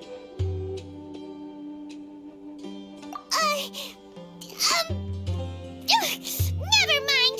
Paimon's got nothing. There's just nothing super obvious to pick with this guy. It makes it so hard. Well, you've heard nothing to suggest I left this whole time, so clearly I stayed in the village to investigate. Anyway, You plan to leave Aru Village and keep searching for the truth of this matter, yes? Yep. We're not gonna find out anything more by staying here, so we thought that we might as well take the search elsewhere.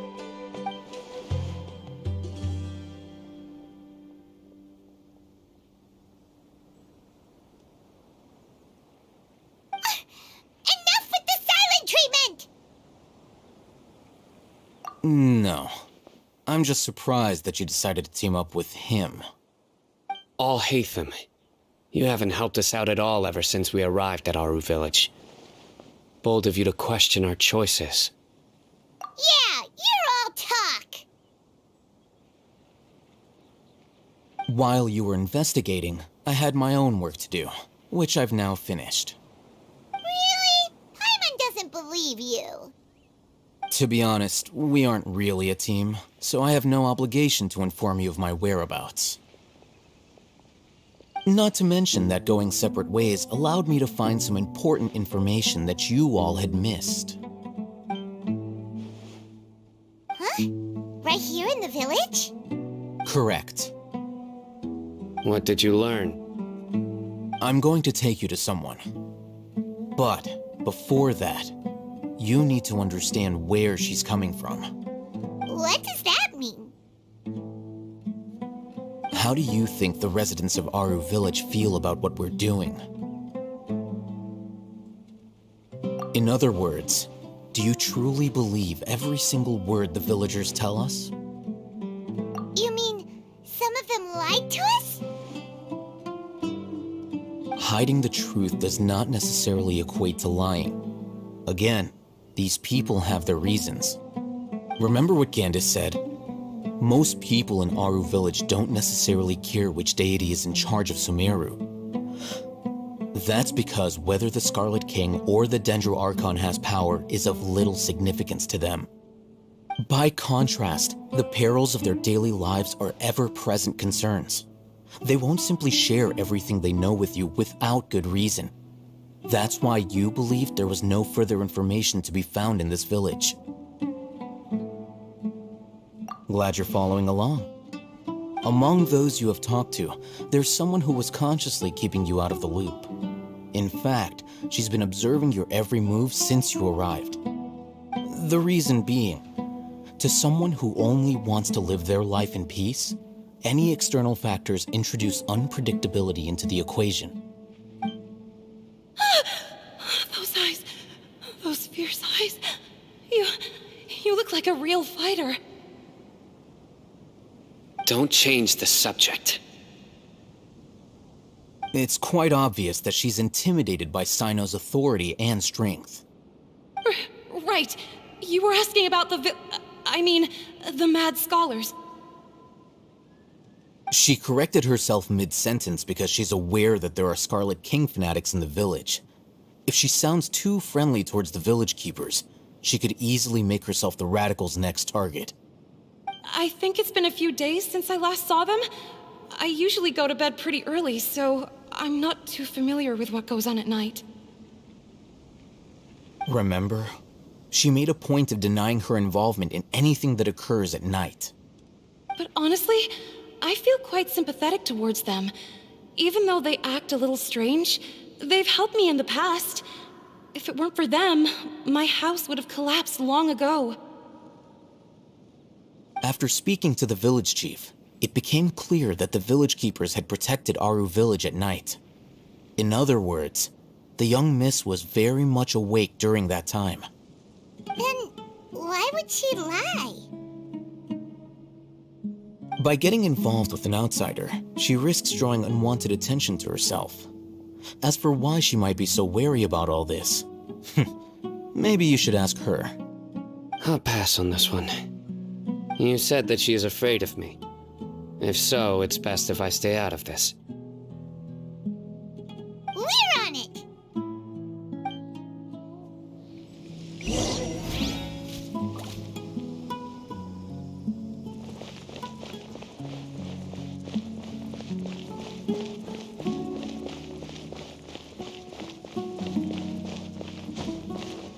Join the Allies.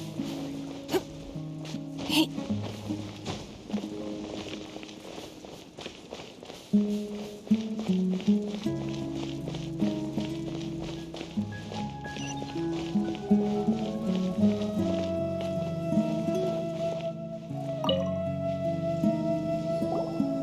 Shawnee, as we discussed earlier, I've brought someone with me. Mr. Alhaitham, I'm aware of where you stand, but how can I make sure that your friends think the same as you? Huh? What do you mean? We need to clarify our stance or something? Go ahead and talk to her. You'll get the answers you want. Go on. Earn her trust. Is it really that simple? May I call you Traveler? Hi, Traveler. I want to ask you something. Do you think the resurrection of the Scarlet King can truly change Sumeru for the better? Why's that? That's very similar to what Miss Candace says. I know you two are friends. That's why I'm willing to talk to you, even though I do have some reservations. Before, I wouldn't even have the courage to ask something like this. Traveler, do you believe our lives will get better? Yeah! We came here from another nation, so it isn't wrong of you to be weary. And we aren't really residents of any one nation. But even so, we've met lots of people from different places, and we've always fought for what we believed in. We have friends in Sumeru, and we want to help them. That's why we decided to stay here for a while.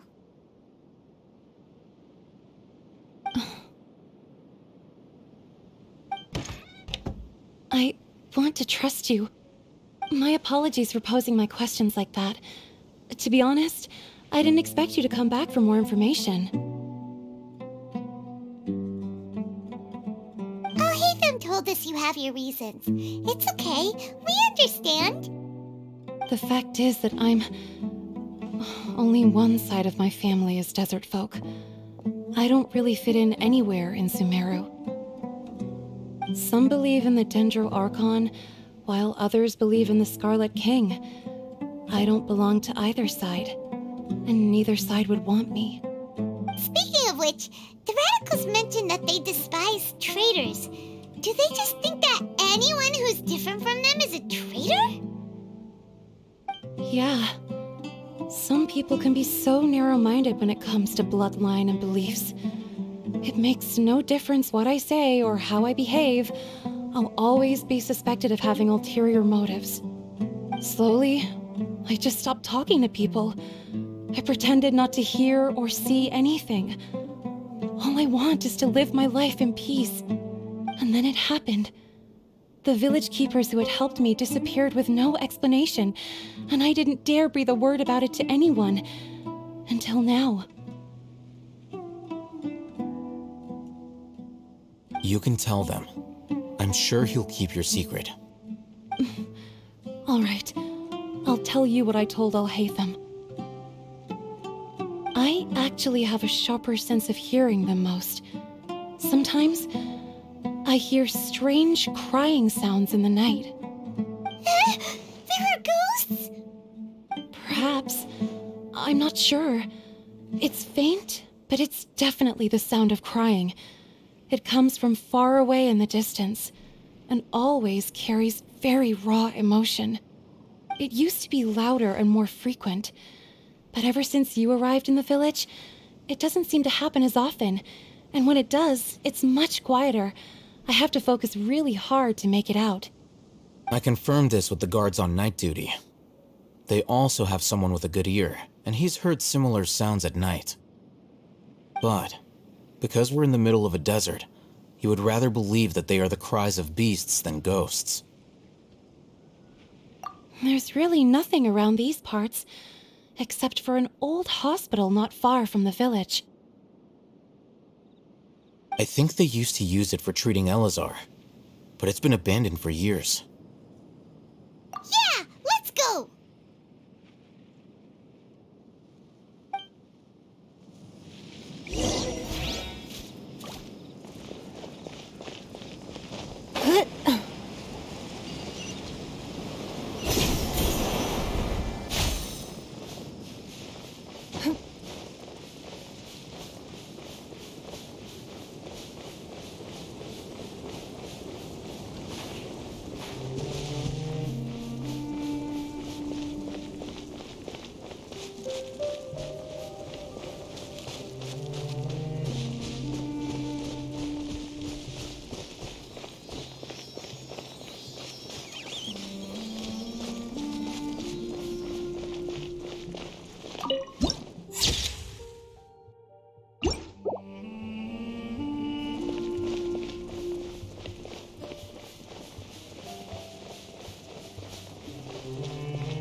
place?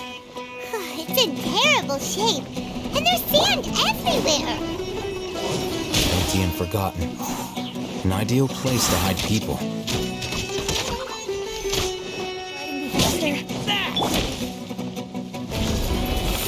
Your life is mine.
And the crowd goes wild!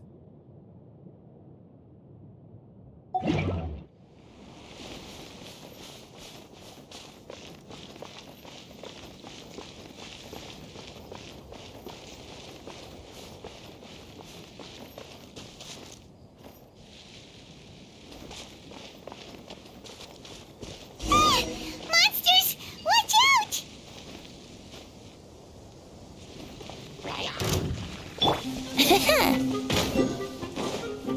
Here we go.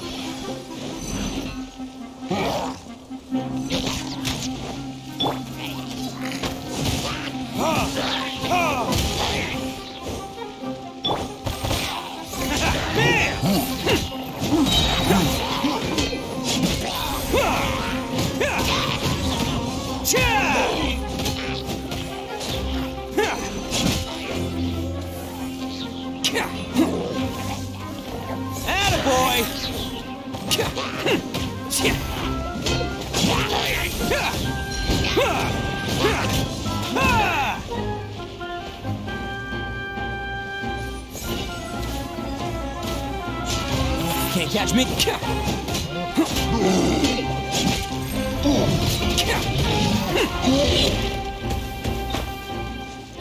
It's showtime!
Protect us.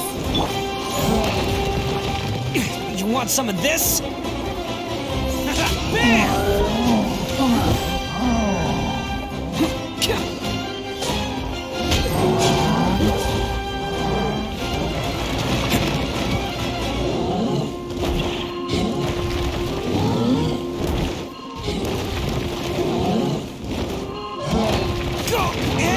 wasn't ready!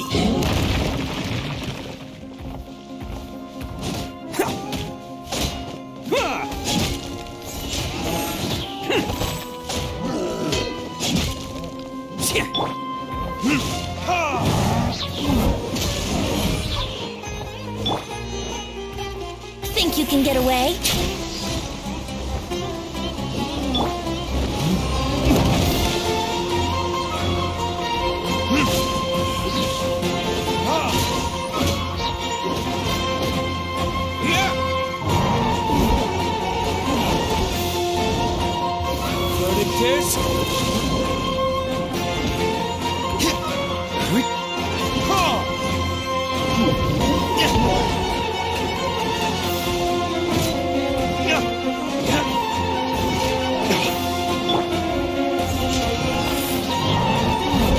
Hey, I wasn't ready!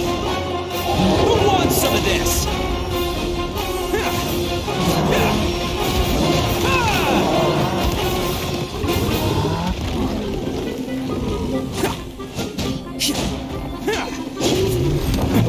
Can't catch me! Ready, steady, go!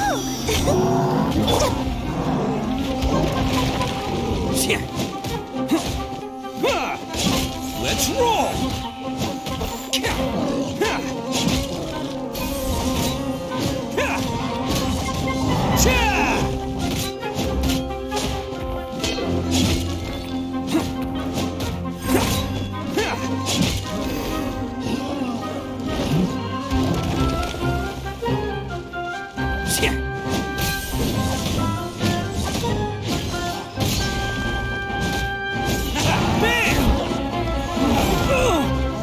Can't catch me!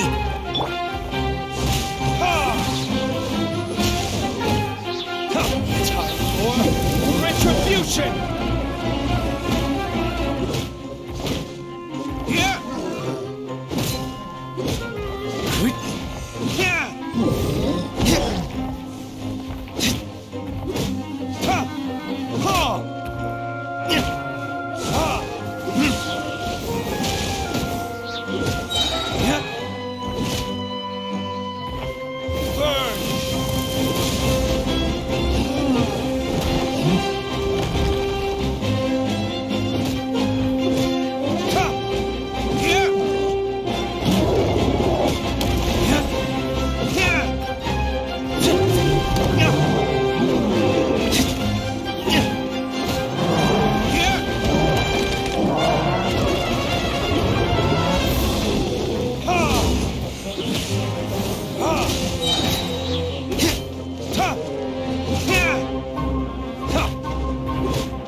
Retribution!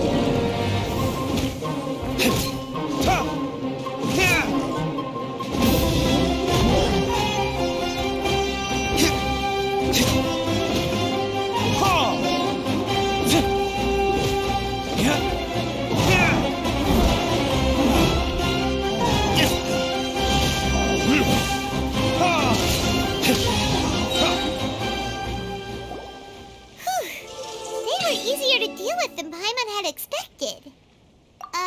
Super strong bandits? Or monsters taller than buildings dropping out of the sky? Or, something like that. He looks super serious. We gotta stay on our A game too. This is the one.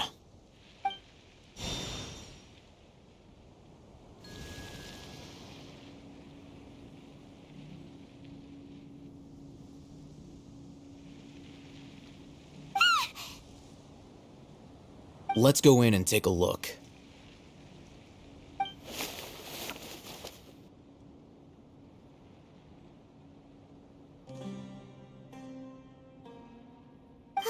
Hey, we haven't found Squat. Are you sure we aren't wasting our time here? Patience. Shawnee says she only hears the crying at night. We have time to burn. Until then, I'm taking a break. And just like that, he sits down. even brought a book to read? What are you reading? Let Paimon see! Okay, sure. Huh? The natural position, which is the positional propensity of an entity in natural motion in contrast with an object in forced motion? Huh? When free from external influences, every entity displays the tendency to follow its natural trajectory? So, you got that? Oh, Paimon gives up. You keep reading your book. See ya!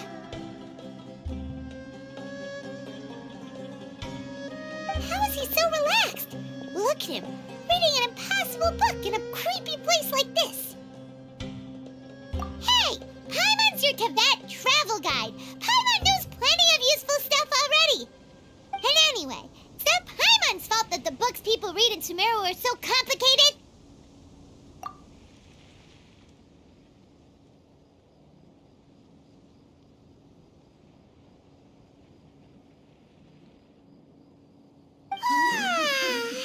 Paimon's getting so sleepy. Huh? What was that sound? There it is. It's coming from that direction.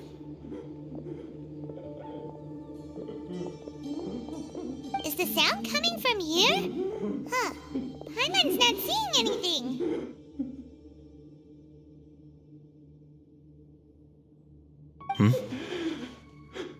It's from below. But there's no way we can get down there. Something is off about the interior here.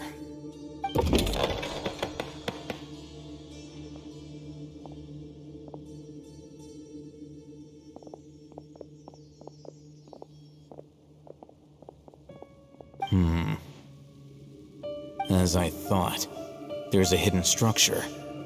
Wow. It's like they tucked another hospital into this one. Oh, it looks like there are other mechanisms around here. Let's keep exploring.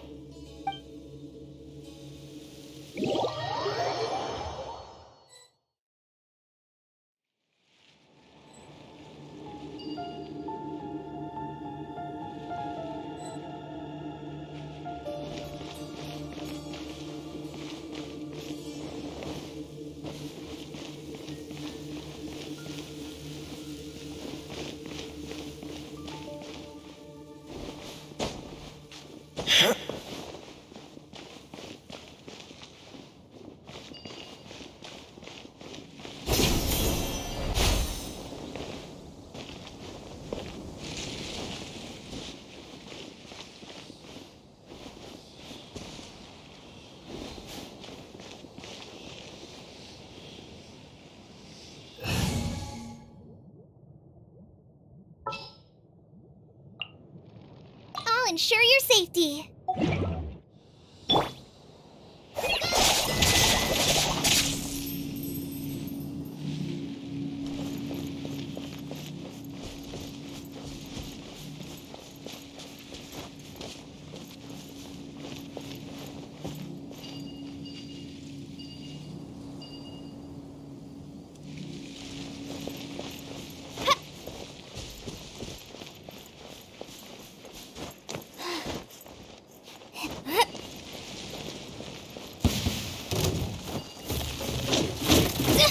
Don't touch me!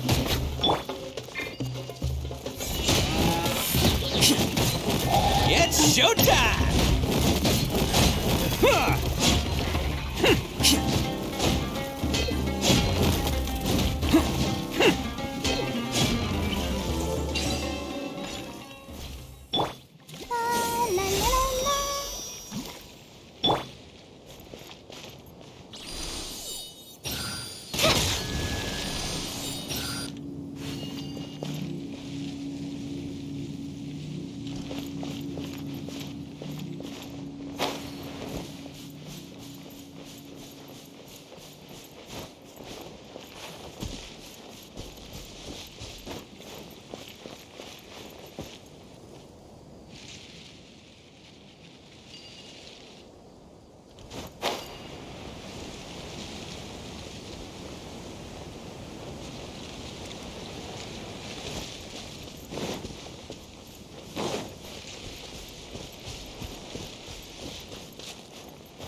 Close enough.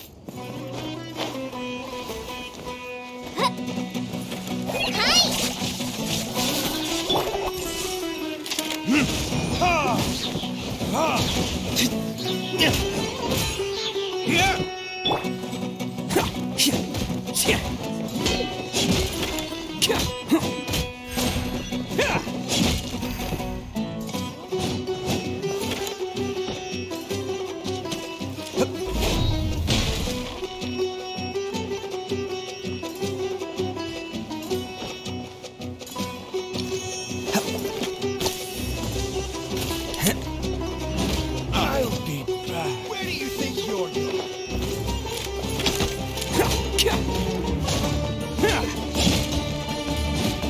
Let's roll!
This?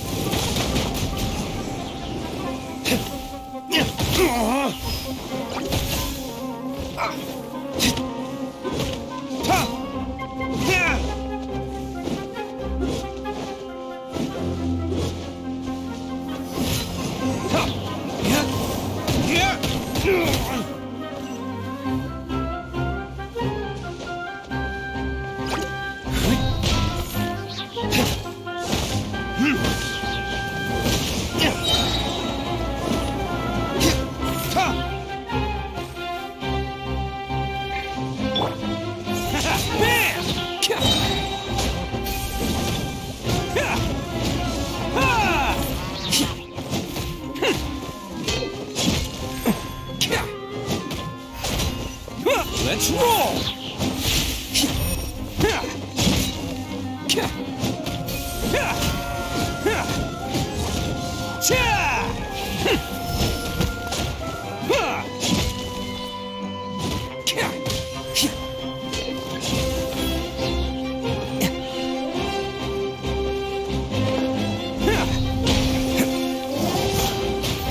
Oni coming through!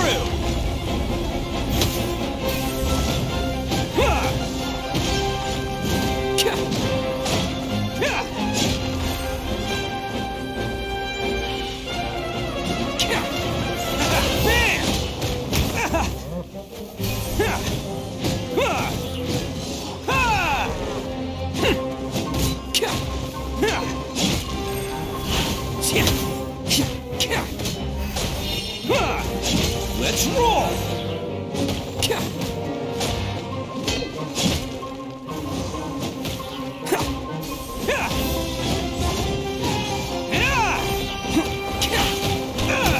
Okay, that one hurt.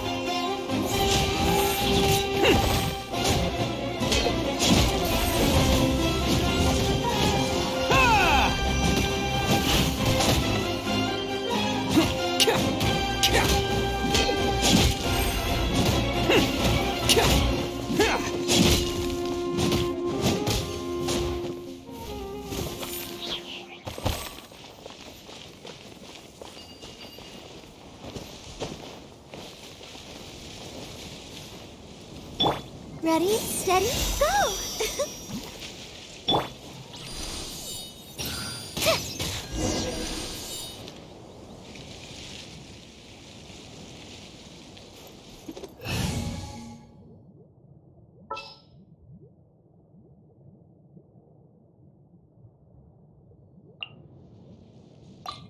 Let's finish this quickly.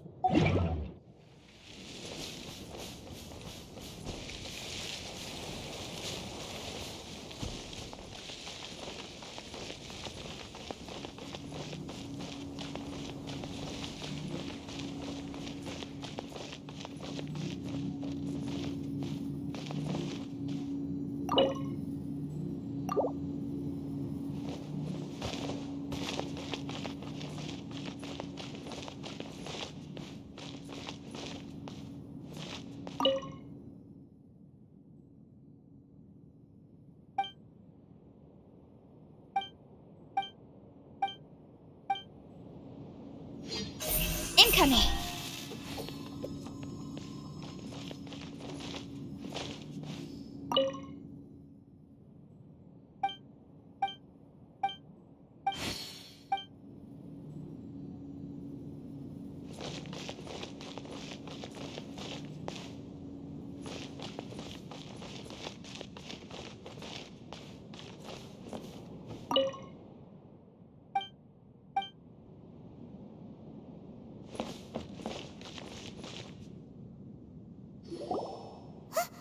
Look! There's someone over there! Good idea. Let's approach him slowly without alarming him.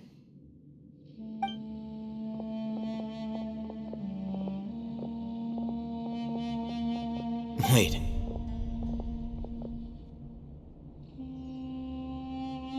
You're...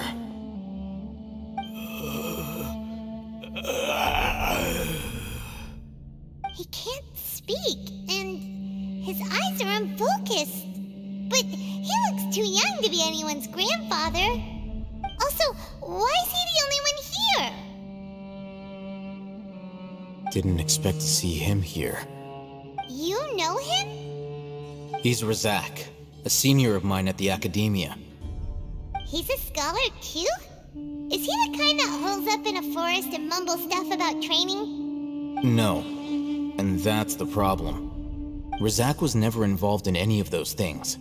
He never trained in the forest, let alone reach Satyavada life. Leaving that question aside for the moment, him being here alone means that we might be too late. Looks like they've already taken everyone away. For whatever reason, they left Razak here. Perhaps they simply didn't have time to come back for him. There are drag marks on the ground. They're clearer by the doorway. Someone was forcefully drawing a cart that was loaded with something heavy. Loaded with people? That is one possibility. It looks like they were in a hurry, as if they were afraid of being caught. In their haste, they failed to notice Razak hiding in a corner.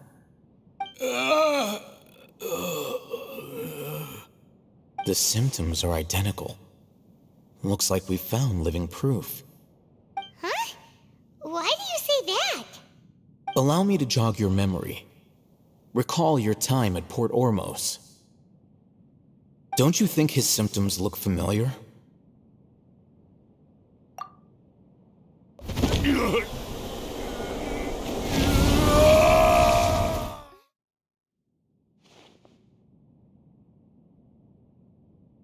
Oh, now that you mention it, they're acting the same way.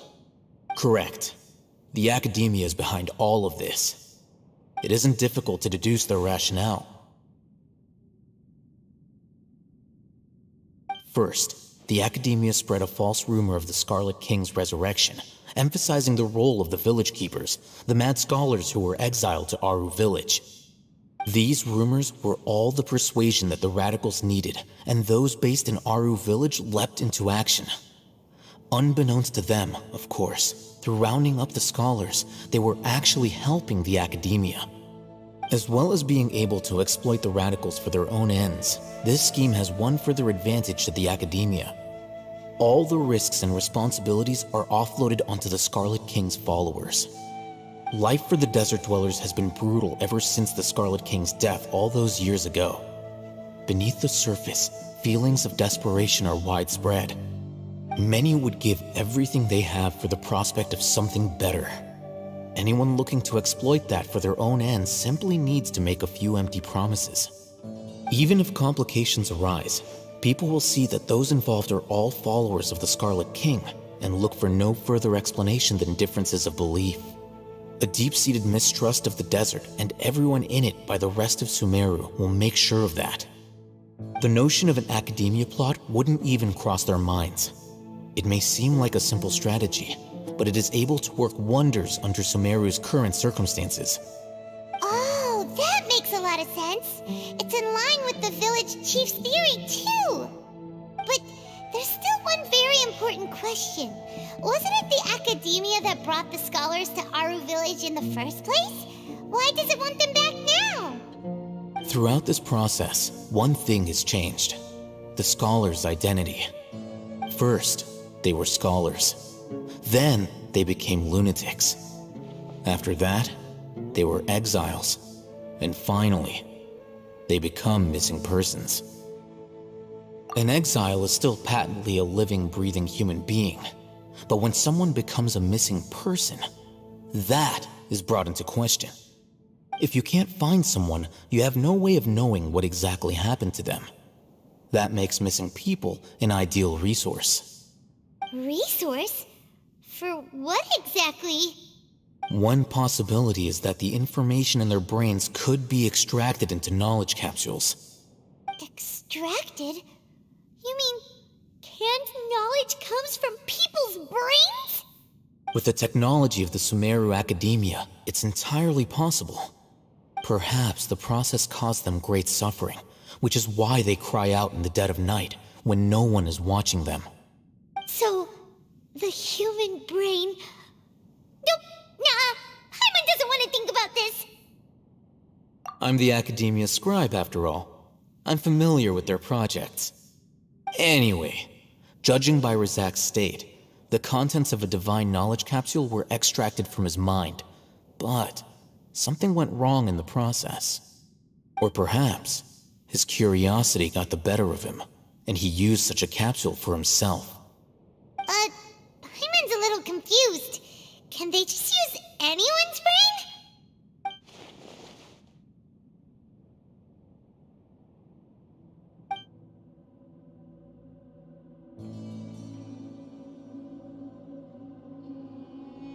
The look on your face tells me you've realized the answer. That's right. To some scholars, gaining knowledge about the gods is their entire life's pursuit. Extracting canned knowledge is just one of the extreme measures they turn to. However, I can't help but wonder, what do they seek to gain from divine knowledge? The Academia is going out of their way to look for forbidden knowledge, but what is their ultimate goal? I've spent quite some time trying to analyze the contents of the divine knowledge capsule, but to no avail. It seems like my way of thinking is too different from theirs. You mean you're not even slightly interested in getting your hands on this forbidden stuff? All scholars seek to expand the horizons of knowledge, but I'm not particularly interested in gods, so I don't share their degree of zealotry. Extracting information from people as if they were lifeless objects? If this is the direction of academic progress, then the Academia may as well shut its doors. Sounds like you're really against all this. Of course. The Academia's actions run contrary to their rules. Whether it be academics or knowledge, everything has its boundaries. If those lines are crossed, the rules and order that govern everything in the world will be destroyed. This matter needs to be corrected, just like fixing a typo in a book. Wait, didn't you step in to help because you felt sympathy for those poor people? Not to be callous, but no. My criteria are a little more restrictive than that. There is no shortage of suffering in Sumeru, and the same can be said for the rest of Teyvat as well. What do you plan to do about that? Save every last person? Probably not. Paimon's not sure. You can say that. Simply put, I don't blindly place my faith into strength or heroism. I do what I want. The divine knowledge capsule is something I want to investigate in full. That doesn't mean I'm willing to take action for the sake of a few strangers.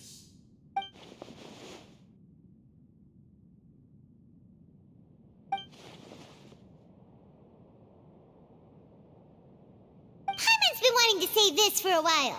There are a lot of bad guys in the academia, but you're not one of them. You're their weirdo. You're probably right. Though I must say, I quite enjoy this feeling of being the odd one out. Uniqueness is also an asset, is it not? Wow, that's a great way to think about it. Paimon's really impressed. If only Miss Shani had a similar mindset, her life would definitely be a lot easier. I'm just a more likable person than her in general. There's nothing more to it than that.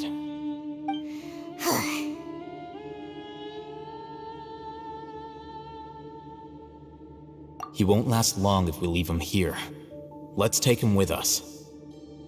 We'll work out our next step after we return to Aru Village.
In adventuring, as in business, you always have to seize the opportunity while it's...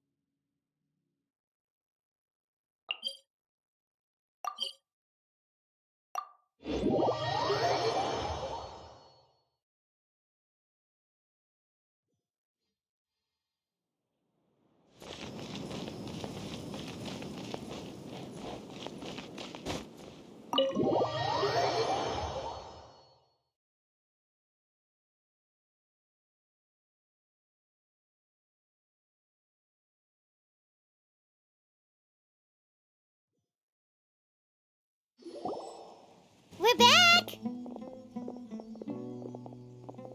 You must be tired. You should rest and take some water.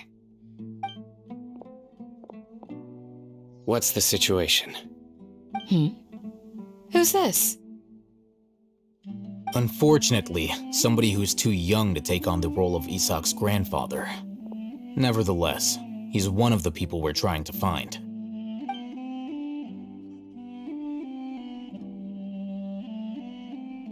So, at one point in time, the abandoned Elazar Hospital served as the Academia's site for extracting divine cant knowledge.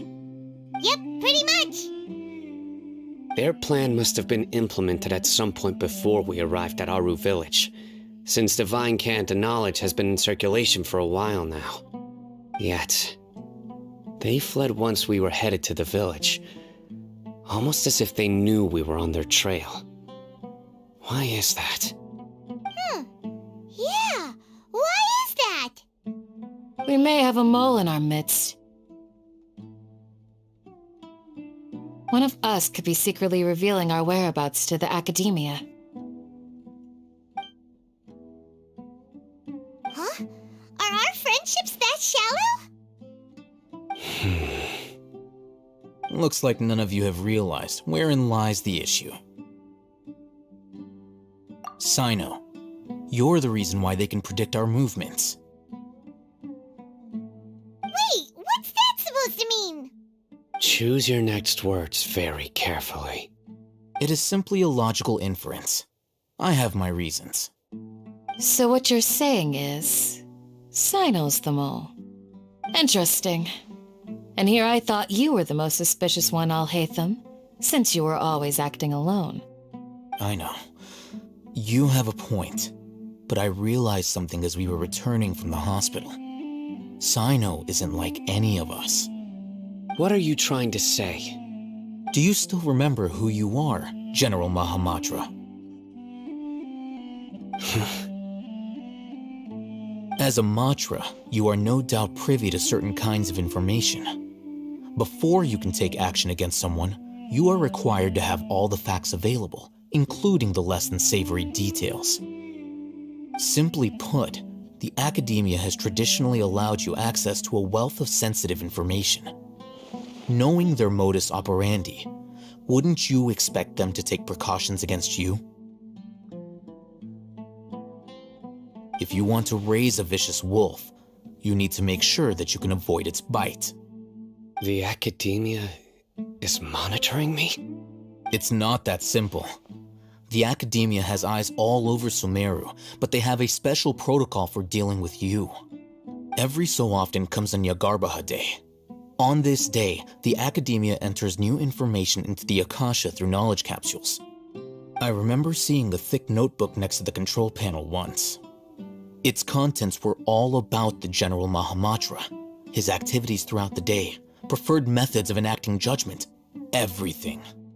You're saying that the academia entered my information into the Akasha too? But what's the point in doing that? My actions aren't important enough to be added into the Akasha. The Akasha is capable of computation.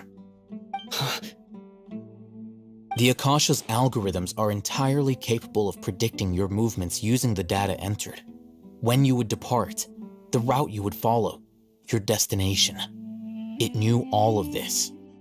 It predicted my every move. The academia has been watching you longer than you think.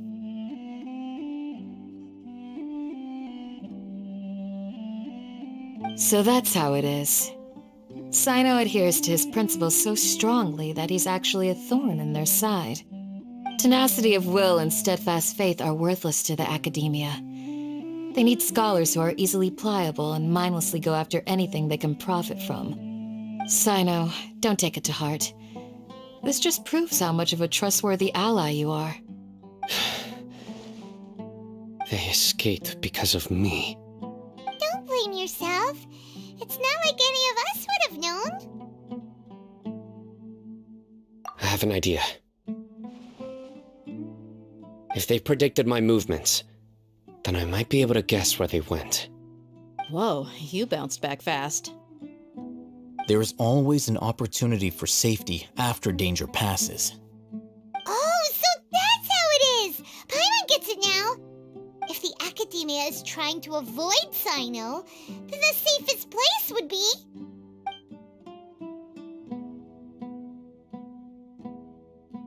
Yep, that's right! They'll want to proceed in the direction opposite of where I'm going.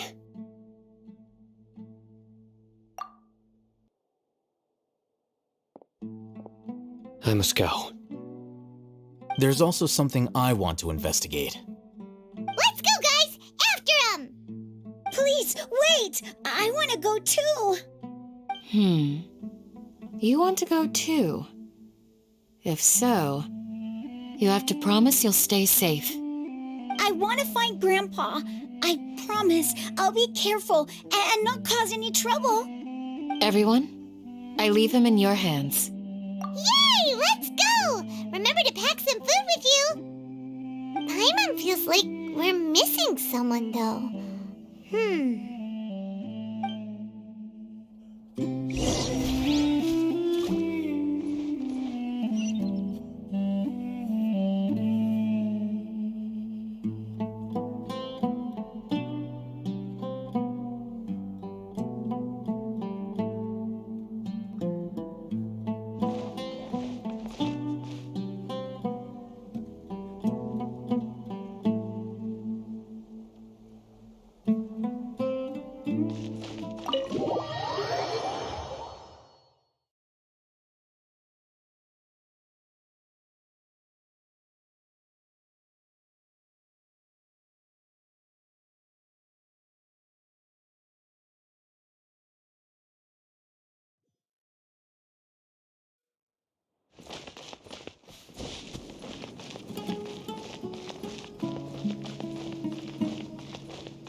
here.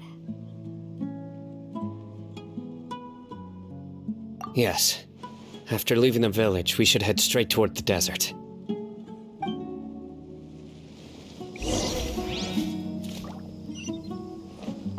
I know the desert like the back of my hand.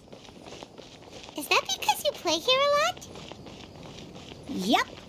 One time, Grandpa almost got lost in the desert, but I was the one who brought him back.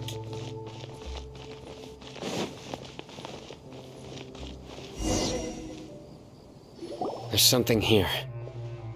What's this? It's buried in the sand. Looks like we'll need to roll up our sleeves and do some work. And Paimon thought running around everywhere was already enough work. Okay. So, we have to dig it out? Whatever's down there looks like it's buried really deep.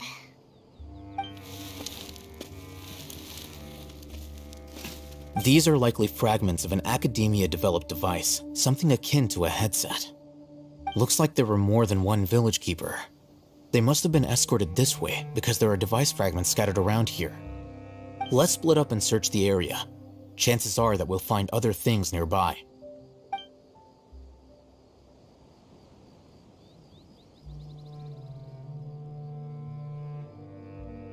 Is this what we're searching for? It looks kind of scary. This is definitely a device used to extract divine knowledge. How did it end up buried in the sand? That can't have been part of the plan. They must have been attacked along the way. Wait, what?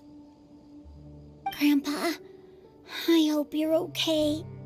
Don't worry, your grandpa's gonna be fine. Razak didn't display any signs of starvation or dehydration, which means that they left fairly recently. We should be able to catch up. One more thing. Given that the device had been entirely covered by sand, I believe the attack must have happened prior to the sandstorm. Let's keep going. They can't have gone far.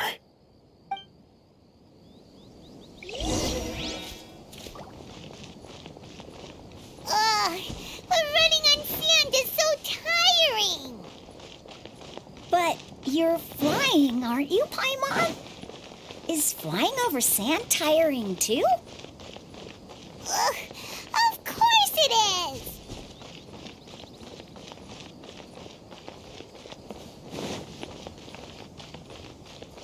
Voices, over there. It sounds like an argument. Whoa, you have really good ears.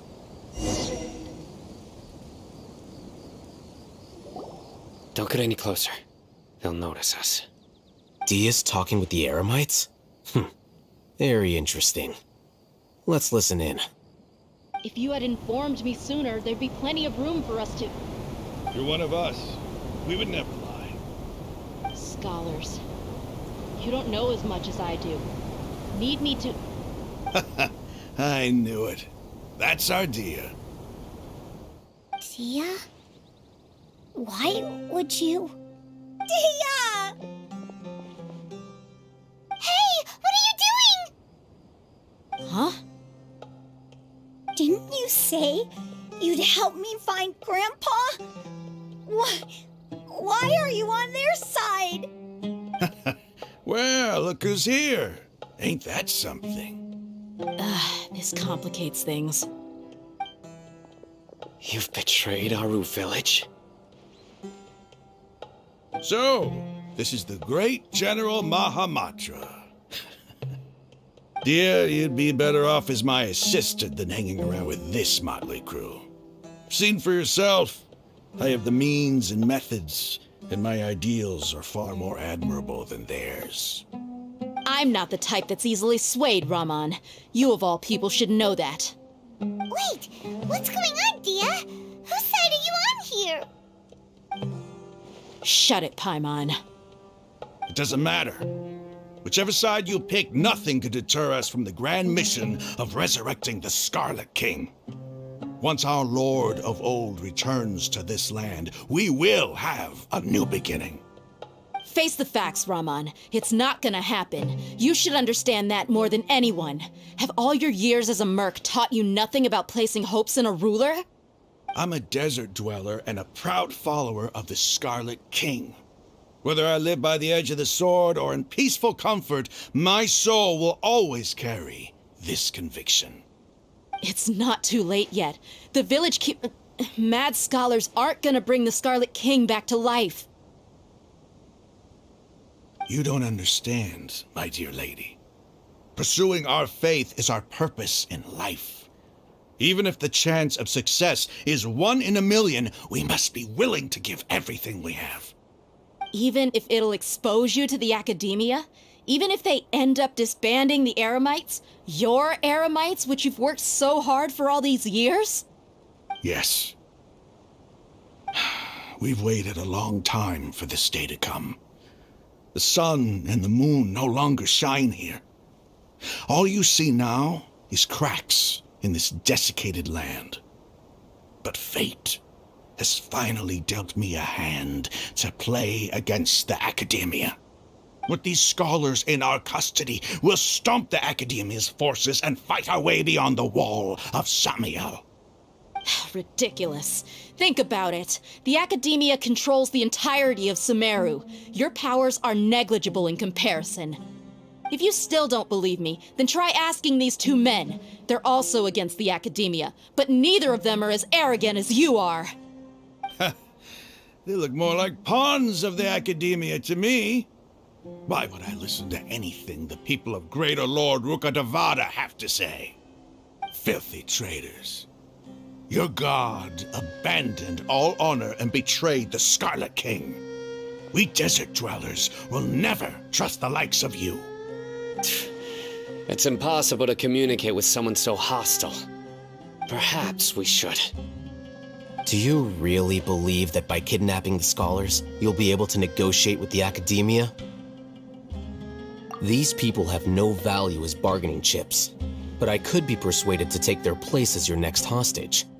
These scholars were exiled from the academia. I, on the other hand, am their current scribe, and will be a much greater asset to you. Wait, you can't be serious. So, you want to trade places with the hostages, do you? Precisely. Any wise person would gladly accept my offer. What are you thinking? What if they decide to kill you instead? Well, that would be bad luck for me. However, I'd get the chance to observe the scholars, perhaps even find out the truth. Think you can talk me over with that confident look of yours? I'm not trying to persuade you. I'm using this as a means of joining forces against the academia. You are the scribe. What do you have against the academia? Not all desert dwellers believe in the Scarlet King, and the same applies to the academia. Why must all knowledge seekers approve of the academia's way of doing things? You academia scum. Every last one of you is nothing but a hypocrite, just like everyone else on the other side of that wall. I've made myself clear enough. I won't listen to another word from the Dendro Archon's people. Not so fast. I'll hate them. Do you stand by everything you just said? I never make empty promises. You know you're making a dangerous decision, right? I do. Good. Raman, hear me out. These people are my friends. Maybe you can't take the followers of the Dendro Archon at their word, but what about me? Do you trust me? We've known each other for years. Of course I do. In that case, I'm willing to vouch for their honesty with my right arm. Come on, Raman, don't be a coward. If you're serious about taking on the academia, you need to steel yourself. You can't be afraid. An arm from the Flame Mane. You've piqued my interest. But what if you refuse to oblige? What should I do then? No one's a fool here, Dia. We're mercs. And mercs don't tend to live long unless they have their wits about them. You're not wrong, but this is different.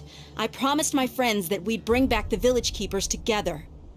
Let's do it right here then. Give me your right arm as proof of your resolve. Don't listen to him! He's not even trying to negotiate! He just wants to make things more difficult! That's fine. Are you crazy? We came here to save lives. One arm for that many people is still a pretty good deal, if you ask me. Rahman, I'm holding up my end of the deal here. You'd better not let me down. Sure. Go ahead and cut off her right arm.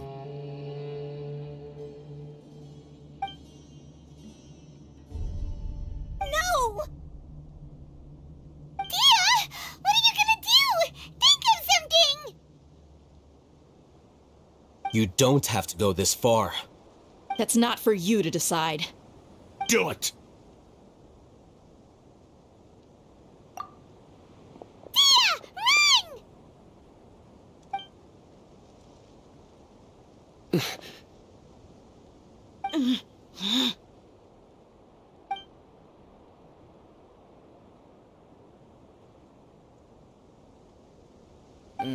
Stop!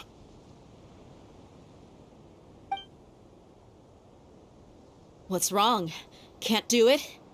Flame Mane, you and I are both desert folk.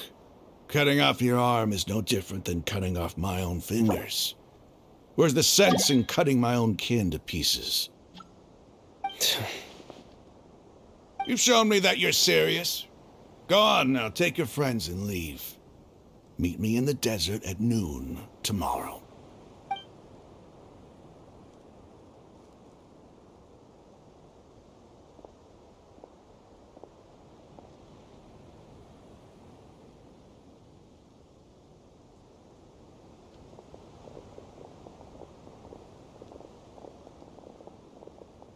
Phew.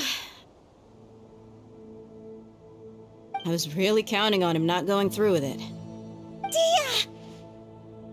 That was crazy! Have you all lost your minds? What if he'd actually cut your arm off? Then I just have to hold my claymore with my left arm.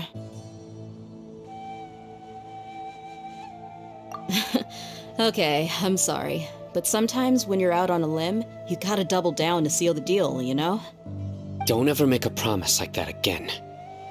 I can deal with the likes of them. If it came down to it, you would not lose to them either. I don't doubt it, Sino. But this is about more than me and them. There's a lot more where they came from. Even if we got rid of one bunch of radicals, there are others out there. Wiping them out would do more harm than good. As you wish. I'm sorry, Dia. I should have stayed put and listened. I should have trusted you. It's okay. I promised you I'd help find your grandpa, so I'll do whatever it takes. Whatever it takes? You just might be scholar material. Huh? Are you serious? The Eremites once said that I was a lunatic. Perhaps a little madness is essential to be successful in research. Why does it feel like he's using his praise for me as an excuse to brag about himself? Okay, let's get moving. We should head back to the village and rest up. Today was just a trial run. Noon tomorrow is gonna be the hard part.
here so early? Looks like we have everyone here. Isak, are you sure you want to come with us?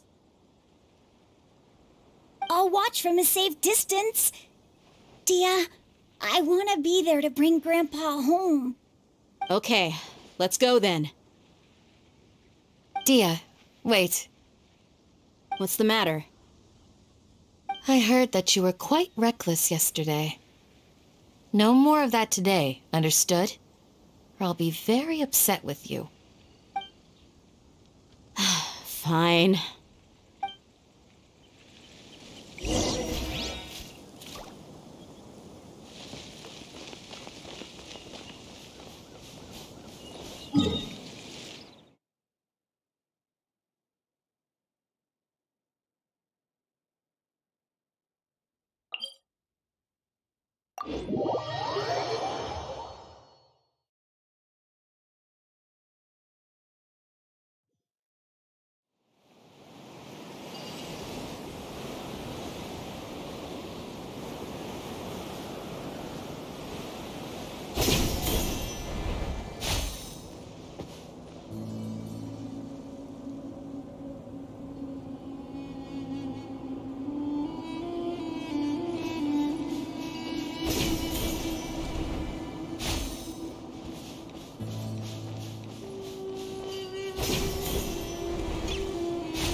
They got here before us.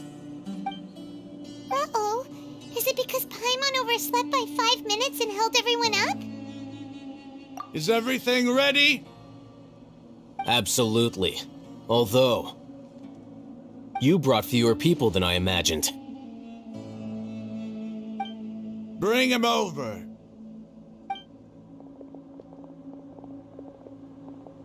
Grandpa! Why is there only one of them?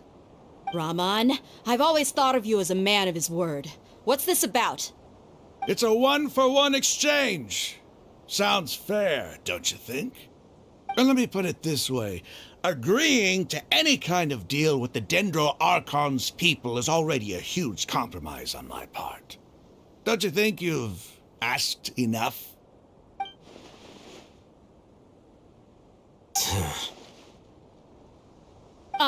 You stay right there!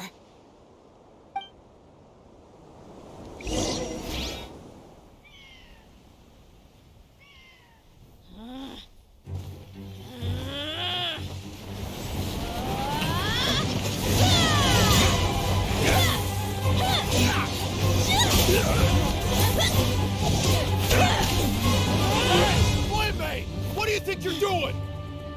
Grandpa! Don't you see this blade here? You coward! Why are your hands shaking? Wait a second! It's a earthquake!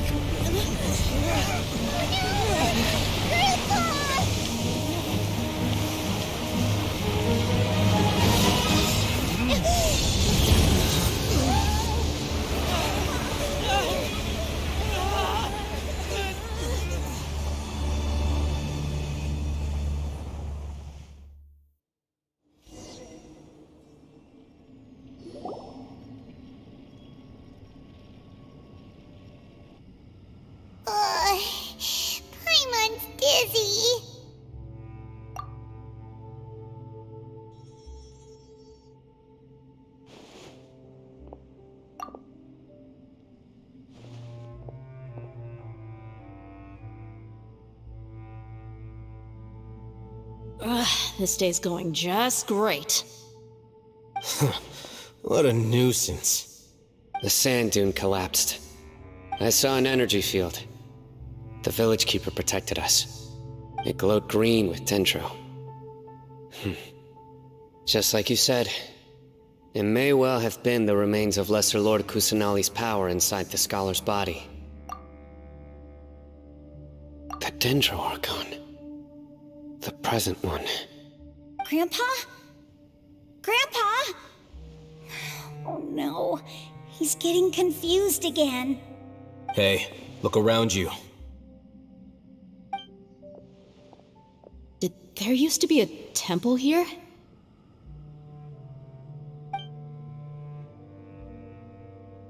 It seems that when the sand dune collapsed, it exposed these underground structures. The symbols on the gate belong to the Scarlet King's civilization. This structure must be ancient. Over time, the sandstorms completely buried it and left it in the state we see now. It could have been an underground palace in the distant past. Oh, a miracle. Praise the Scarlet King! What's he doing here? And his men too? They must have fallen down here with us. Pretty lucky if you ask me. Most of them seem in really bad shape. Except for him. He got off lightly. Mind your head. No, this isn't the time for conflict. Our exalted lord has shown us the way to his sacred palace. He's not actually gonna go in there, is he? As it happens, I want to take a look inside too. What are you doing? Don't you think it's curious? 1 minute, Lesser Lord Kusanali's power protects us from harm, and the next, remnants of the Scarlet King's civilization appear. 2 major deities are vying to showcase their power to us. It would be a shame not to witness them both. Paimon thought you weren't interested in gods. Indeed. In my view, gods are just a higher form of living being, or creature, you could say. New discoveries are always worth investigating. Whether they have anything to do with gods is neither here nor there. Raman, what are you gonna do about your men? I'll just let them lay here. The Scarlet King will take care of his people. Right now, I'm going inside.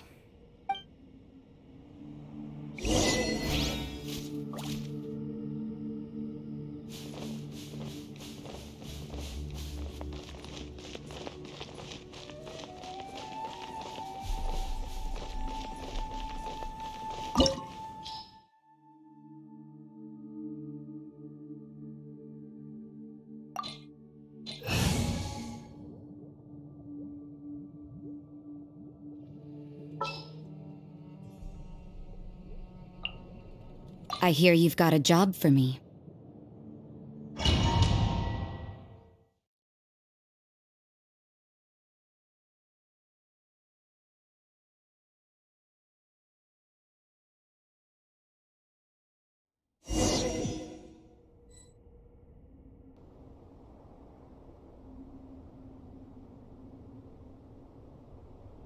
It's full of life here. This defies comprehension. It looked completely desolate from the outside. Yet, it flows with energy inside. Yeah, and there's so many plants. It's so pretty. Sir Raman. Huh? Me? Do you see another Raman here? Are you mocking me? What do you mean, sir? Interpret it however you want, but there's something I'd like to draw your attention to. While this structure is clearly left over from the Scarlet King's civilization, the energy that flows in here is that of the Dendro Archon. Whatever you say, it's not like I have a vision. There's nothing to be angry about. Think of this as an academic journey. It does seem kinda strange. If that's true, then we might have to explore this whole area to find an explanation.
You can't run!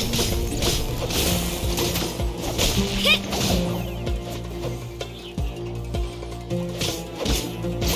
Hit! Hit!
That time. Hey!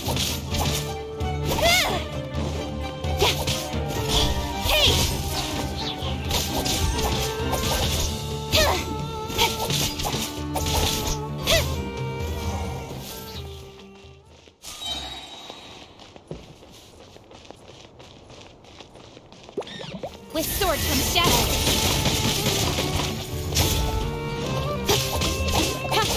Speed of light.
With sword comes shadow. Don't blink!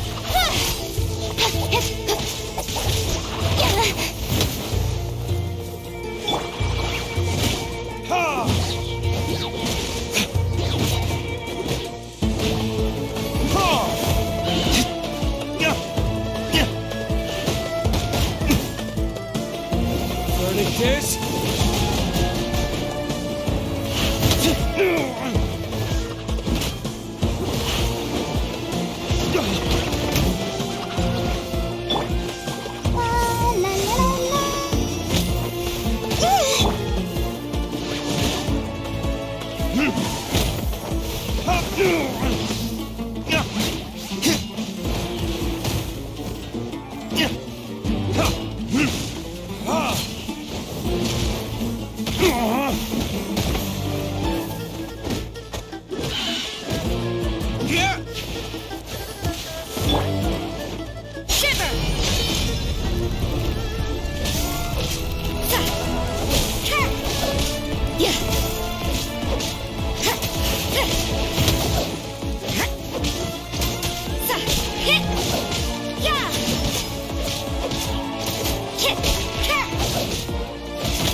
You can't run!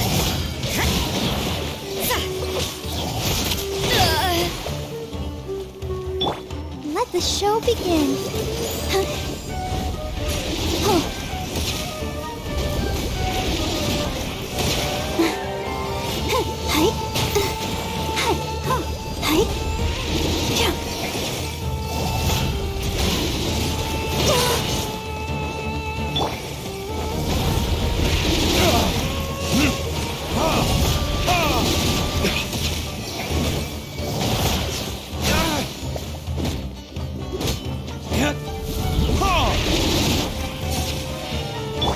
I'll protect us.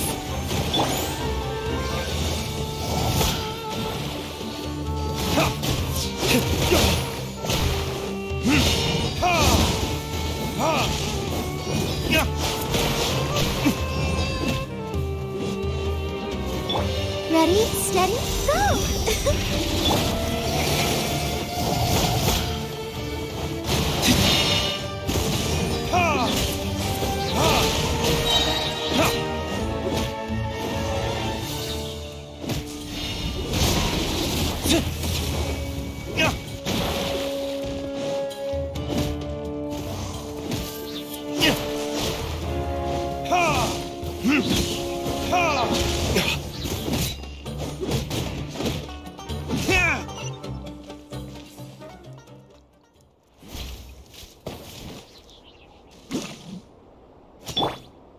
Let the show begin.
It's a sight to see. The Scarlet King's splendor surrounds us. There's so much vegetation here.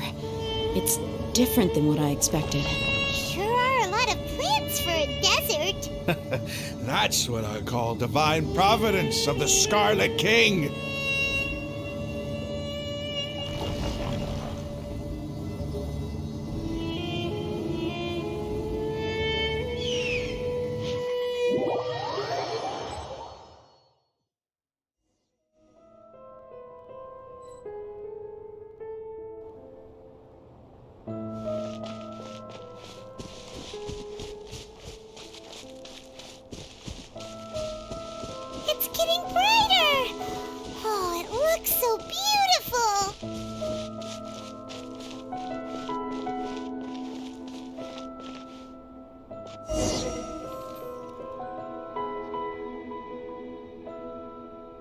Wait. What's that?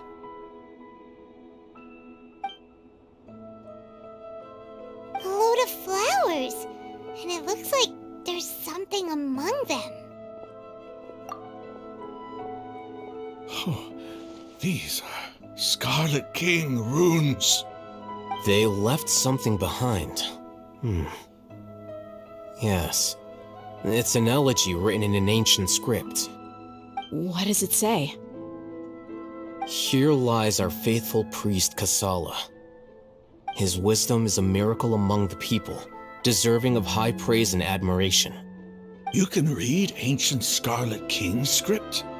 Of course. Every student needs to master at least 20 languages before they graduate. He's not serious, right? There's still something off about this place. The elemental energy here is too concentrated. The scent of life. Is it trying to tell us something? Is this it? Analyzing.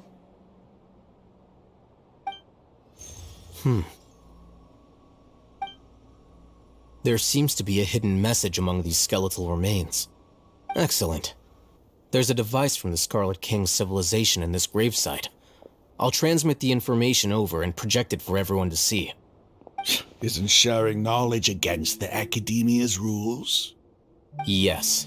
However, under the circumstances, I'd prefer you to see this for yourself. You'll understand after watching it.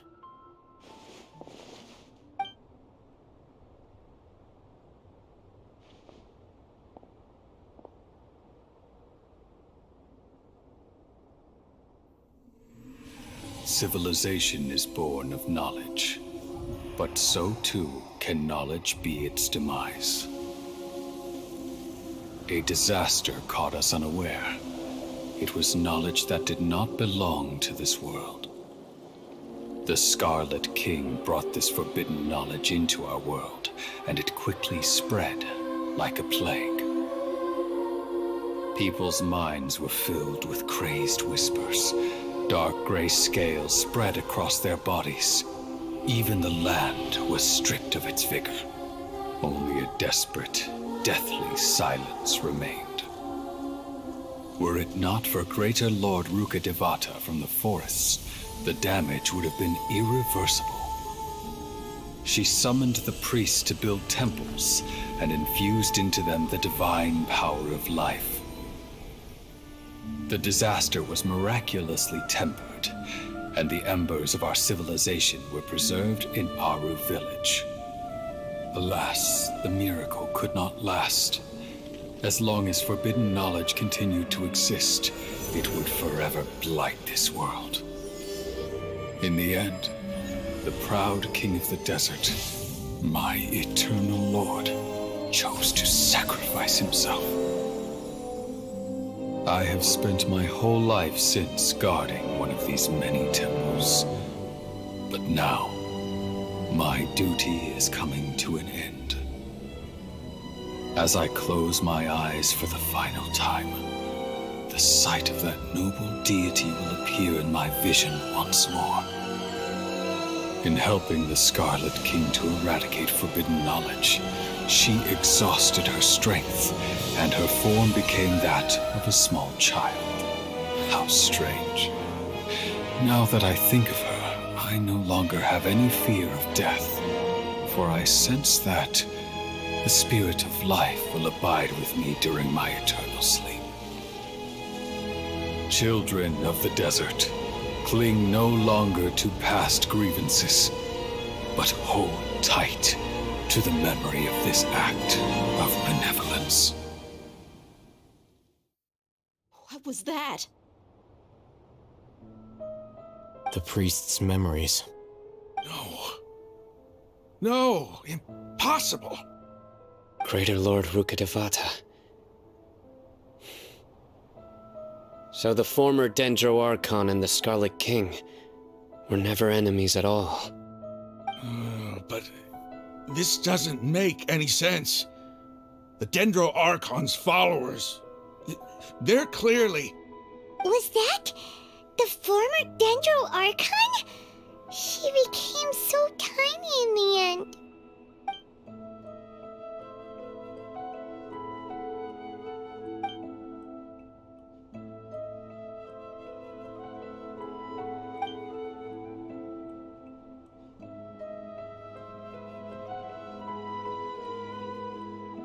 You might be distrustful of the Akasha, but there's no reason for you to doubt the Scarlet King's technology.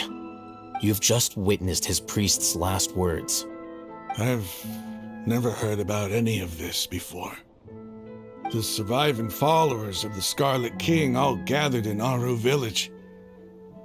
Our god did not make mistakes. We refused to believe any of the rumors.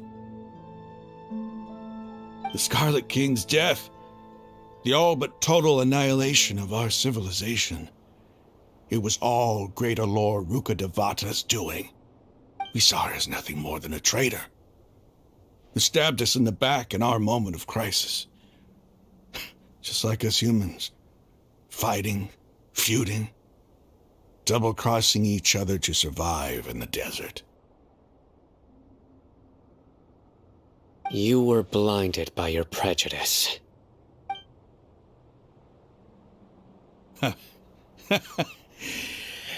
If I hadn't seen this for myself, if I hadn't witnessed his last words with my own eyes, ears, and heart,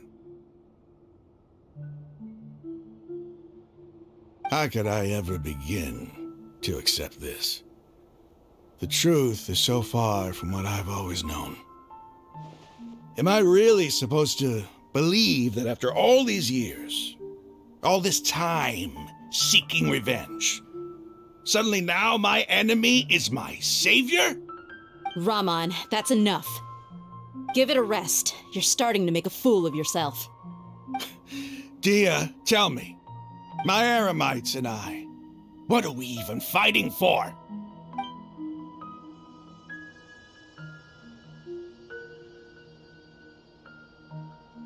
Hey, how you doing? I'll live. Thanks. I should probably go. Can't just stay here forever. What's your next move gonna be? Oh, I know what you're going to ask. I feel deeply ashamed of everything I've done. You'll get everything you're asking for. But please, give me some time. After everything that's happened here today, somehow I need to explain it to the others. It's not gonna be easy. Well, I guess that's for me to deal with. Dia, this is where our camp's located. Make a note of it. When would be a good time for us to go? Tomorrow, I'll convince everyone that we're all on the same side. And I'll return every last one of your your village keepers. We'll share our other resources with you, too.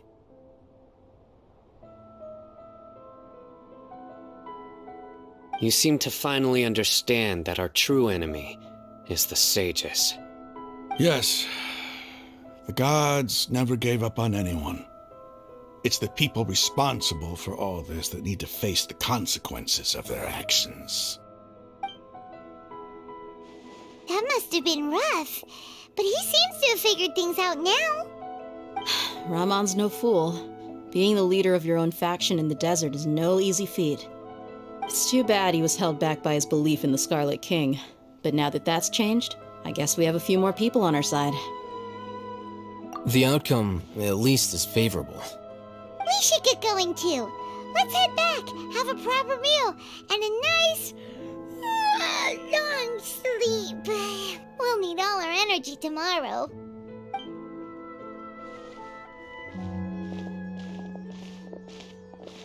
Sino, we're leaving! Stop yelling.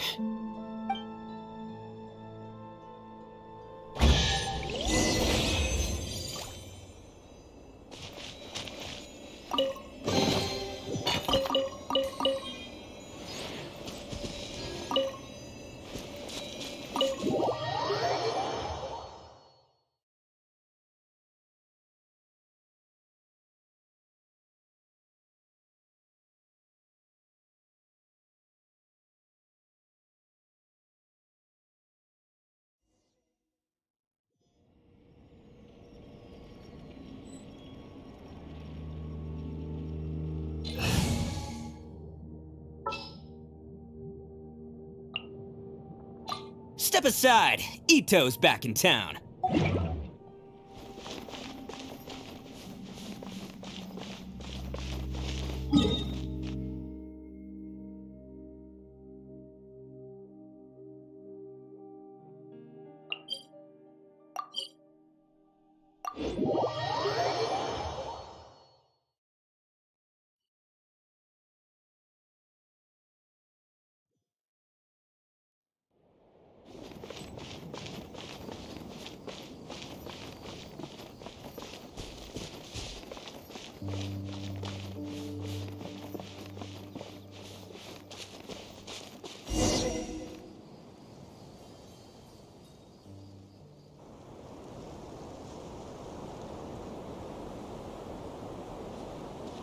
Raman, we're here.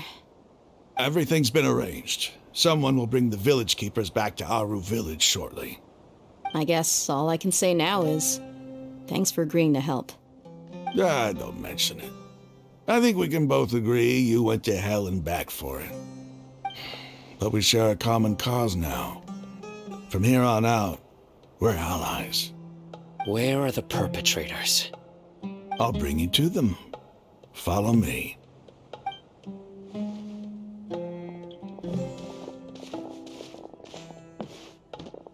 So these are the people who kidnapped the village keepers. Oh no, it's the scribe! There's no need to yell. No one can help you now. We've been all over the desert trying to find you! That's right.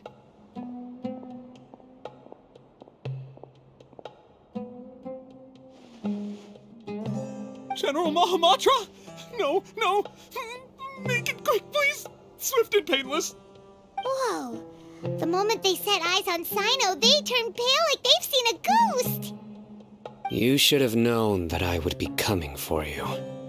Wait, we were just following orders. You know what I'm talking about, right? There's no way we could have done all this by ourselves. No, not Sino. He's gonna tear us limb from limb. I could do worse. Please have mercy. Start talking. Otherwise, I'll have to resort to other methods. So, your superiors have kept you quite busy recently. Why? What are they trying to accomplish? They wanted to extract canned knowledge. Don't play dumb. You know what I'm really asking. They extract divine canned knowledge. Then what? I really don't know how to explain it. Well, you better start talking or you'll be sorry! You don't want to make things any more difficult for yourself, do ya? Be my guest.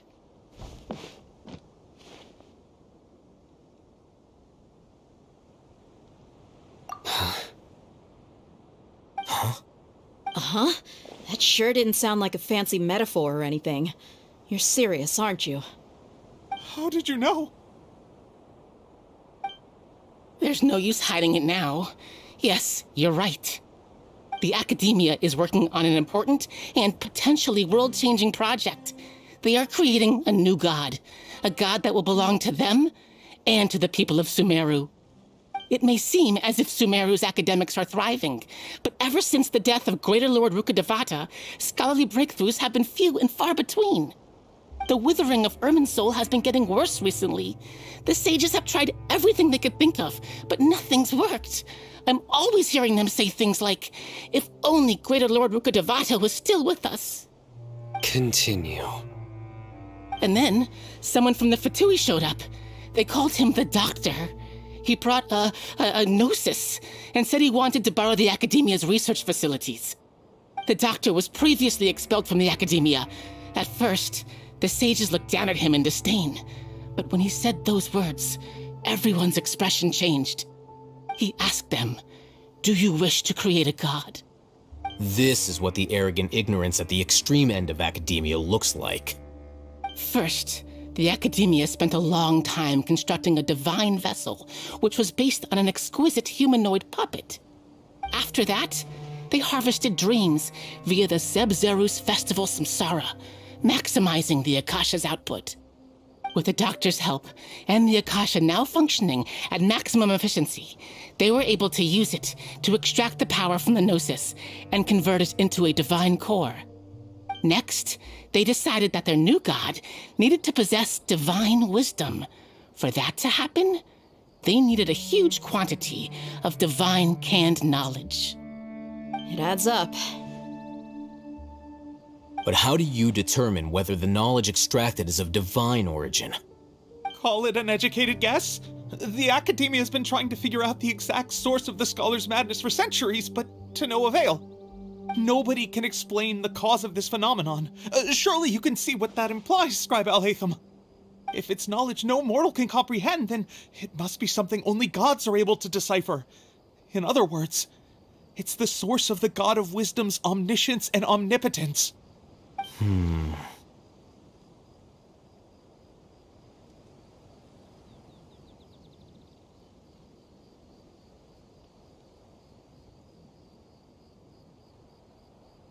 You must have noticed by now. The Academia doesn't care about who their god is. It's the ability to exercise control over knowledge and wisdom that matters. It is as if they are cursed with a desire for omniscience and omnipotence that burns in their blood. Some organisms demonstrate phototaxis, and thus orient their entire lives in respect to sources of light. For the sages, their only source of hope is the existence of a deity who embodies the acme of wisdom. This is but a form of phototaxis. For many scholars, the absence of a god of wisdom means stumbling in the darkness for the duration of their lives. Then what does Lesser Lord Kusanali mean to you? Is she not a true god present in this world? If you already have a new god, why try to create another one? From the beginning, the Academia has never treated her as a god. When the Academia first discovered Lesser Lord Kusanali, the newborn god of wisdom, the sages hoped that she would be as wise as Greater Lord Rukkhadevata. But upon evaluation, they found that at the time she possessed no more intelligence than any ordinary human child. The sages never had a ruder awakening. This forced them to accept that Greater Lord Rukkhadevata had indeed passed away. Not to mention that Lesser Lord Kusanali's Gnosis had been used to power the Akasha this entire time. By herself, she has neither an Archon's raw power, nor the spectacular insight expected of a god of wisdom. Slowly but surely, people began to forget about her existence. So, this is the path the sages have chosen.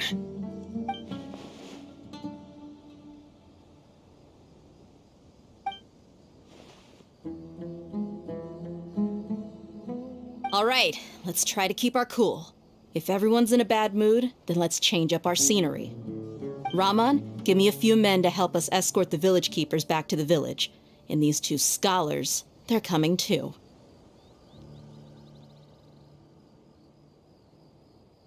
Sure, as you wish.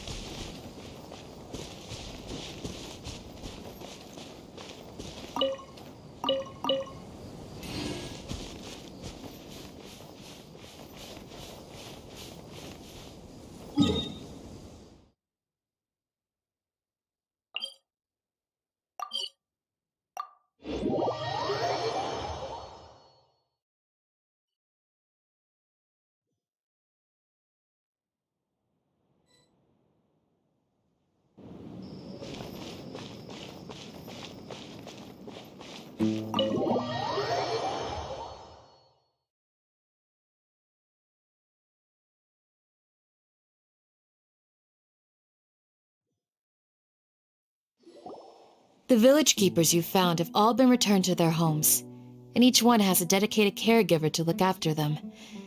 The two new scholars are being kept under close supervision, too. Really great work, everyone. The atmosphere is so heavy.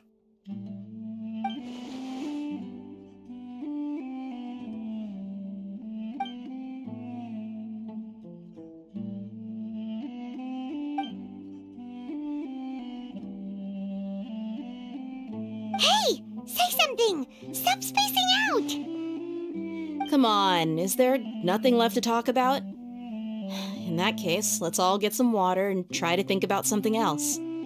Or I can go fetch some snacks. Oh, Paimon's so coming with you!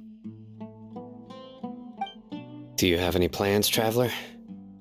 Gods above, you're not talking about work, are you? So you were still withholding some information?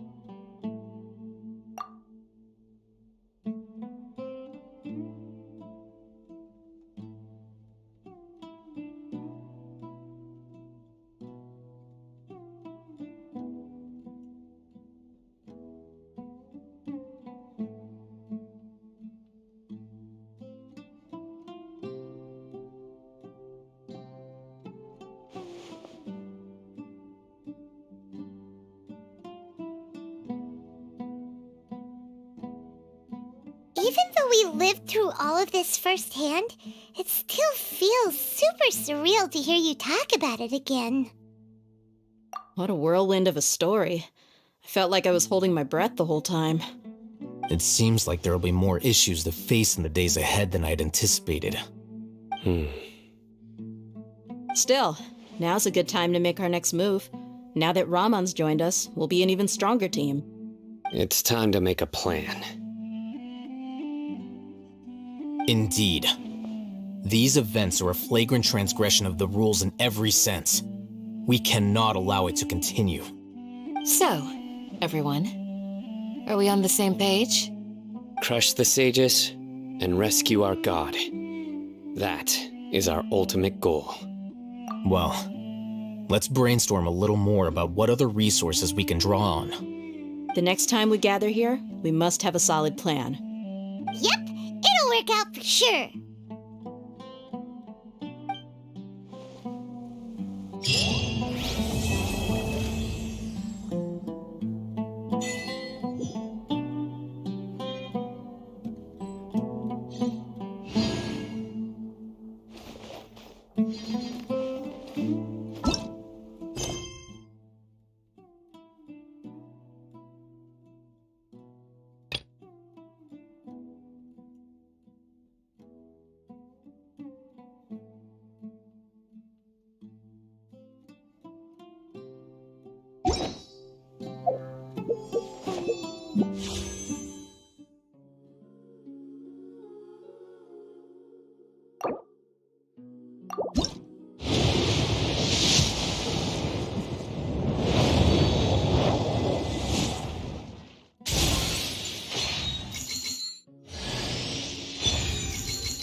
sky is clear and the sun is shining. Time to get the Oni Kabuto out for some training. Come on, little guy, let's go.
Military supplies for the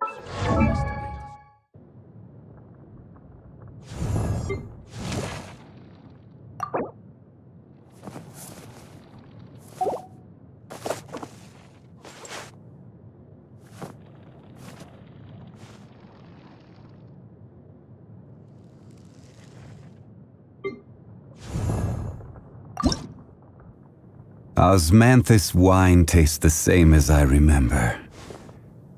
But where are those who share?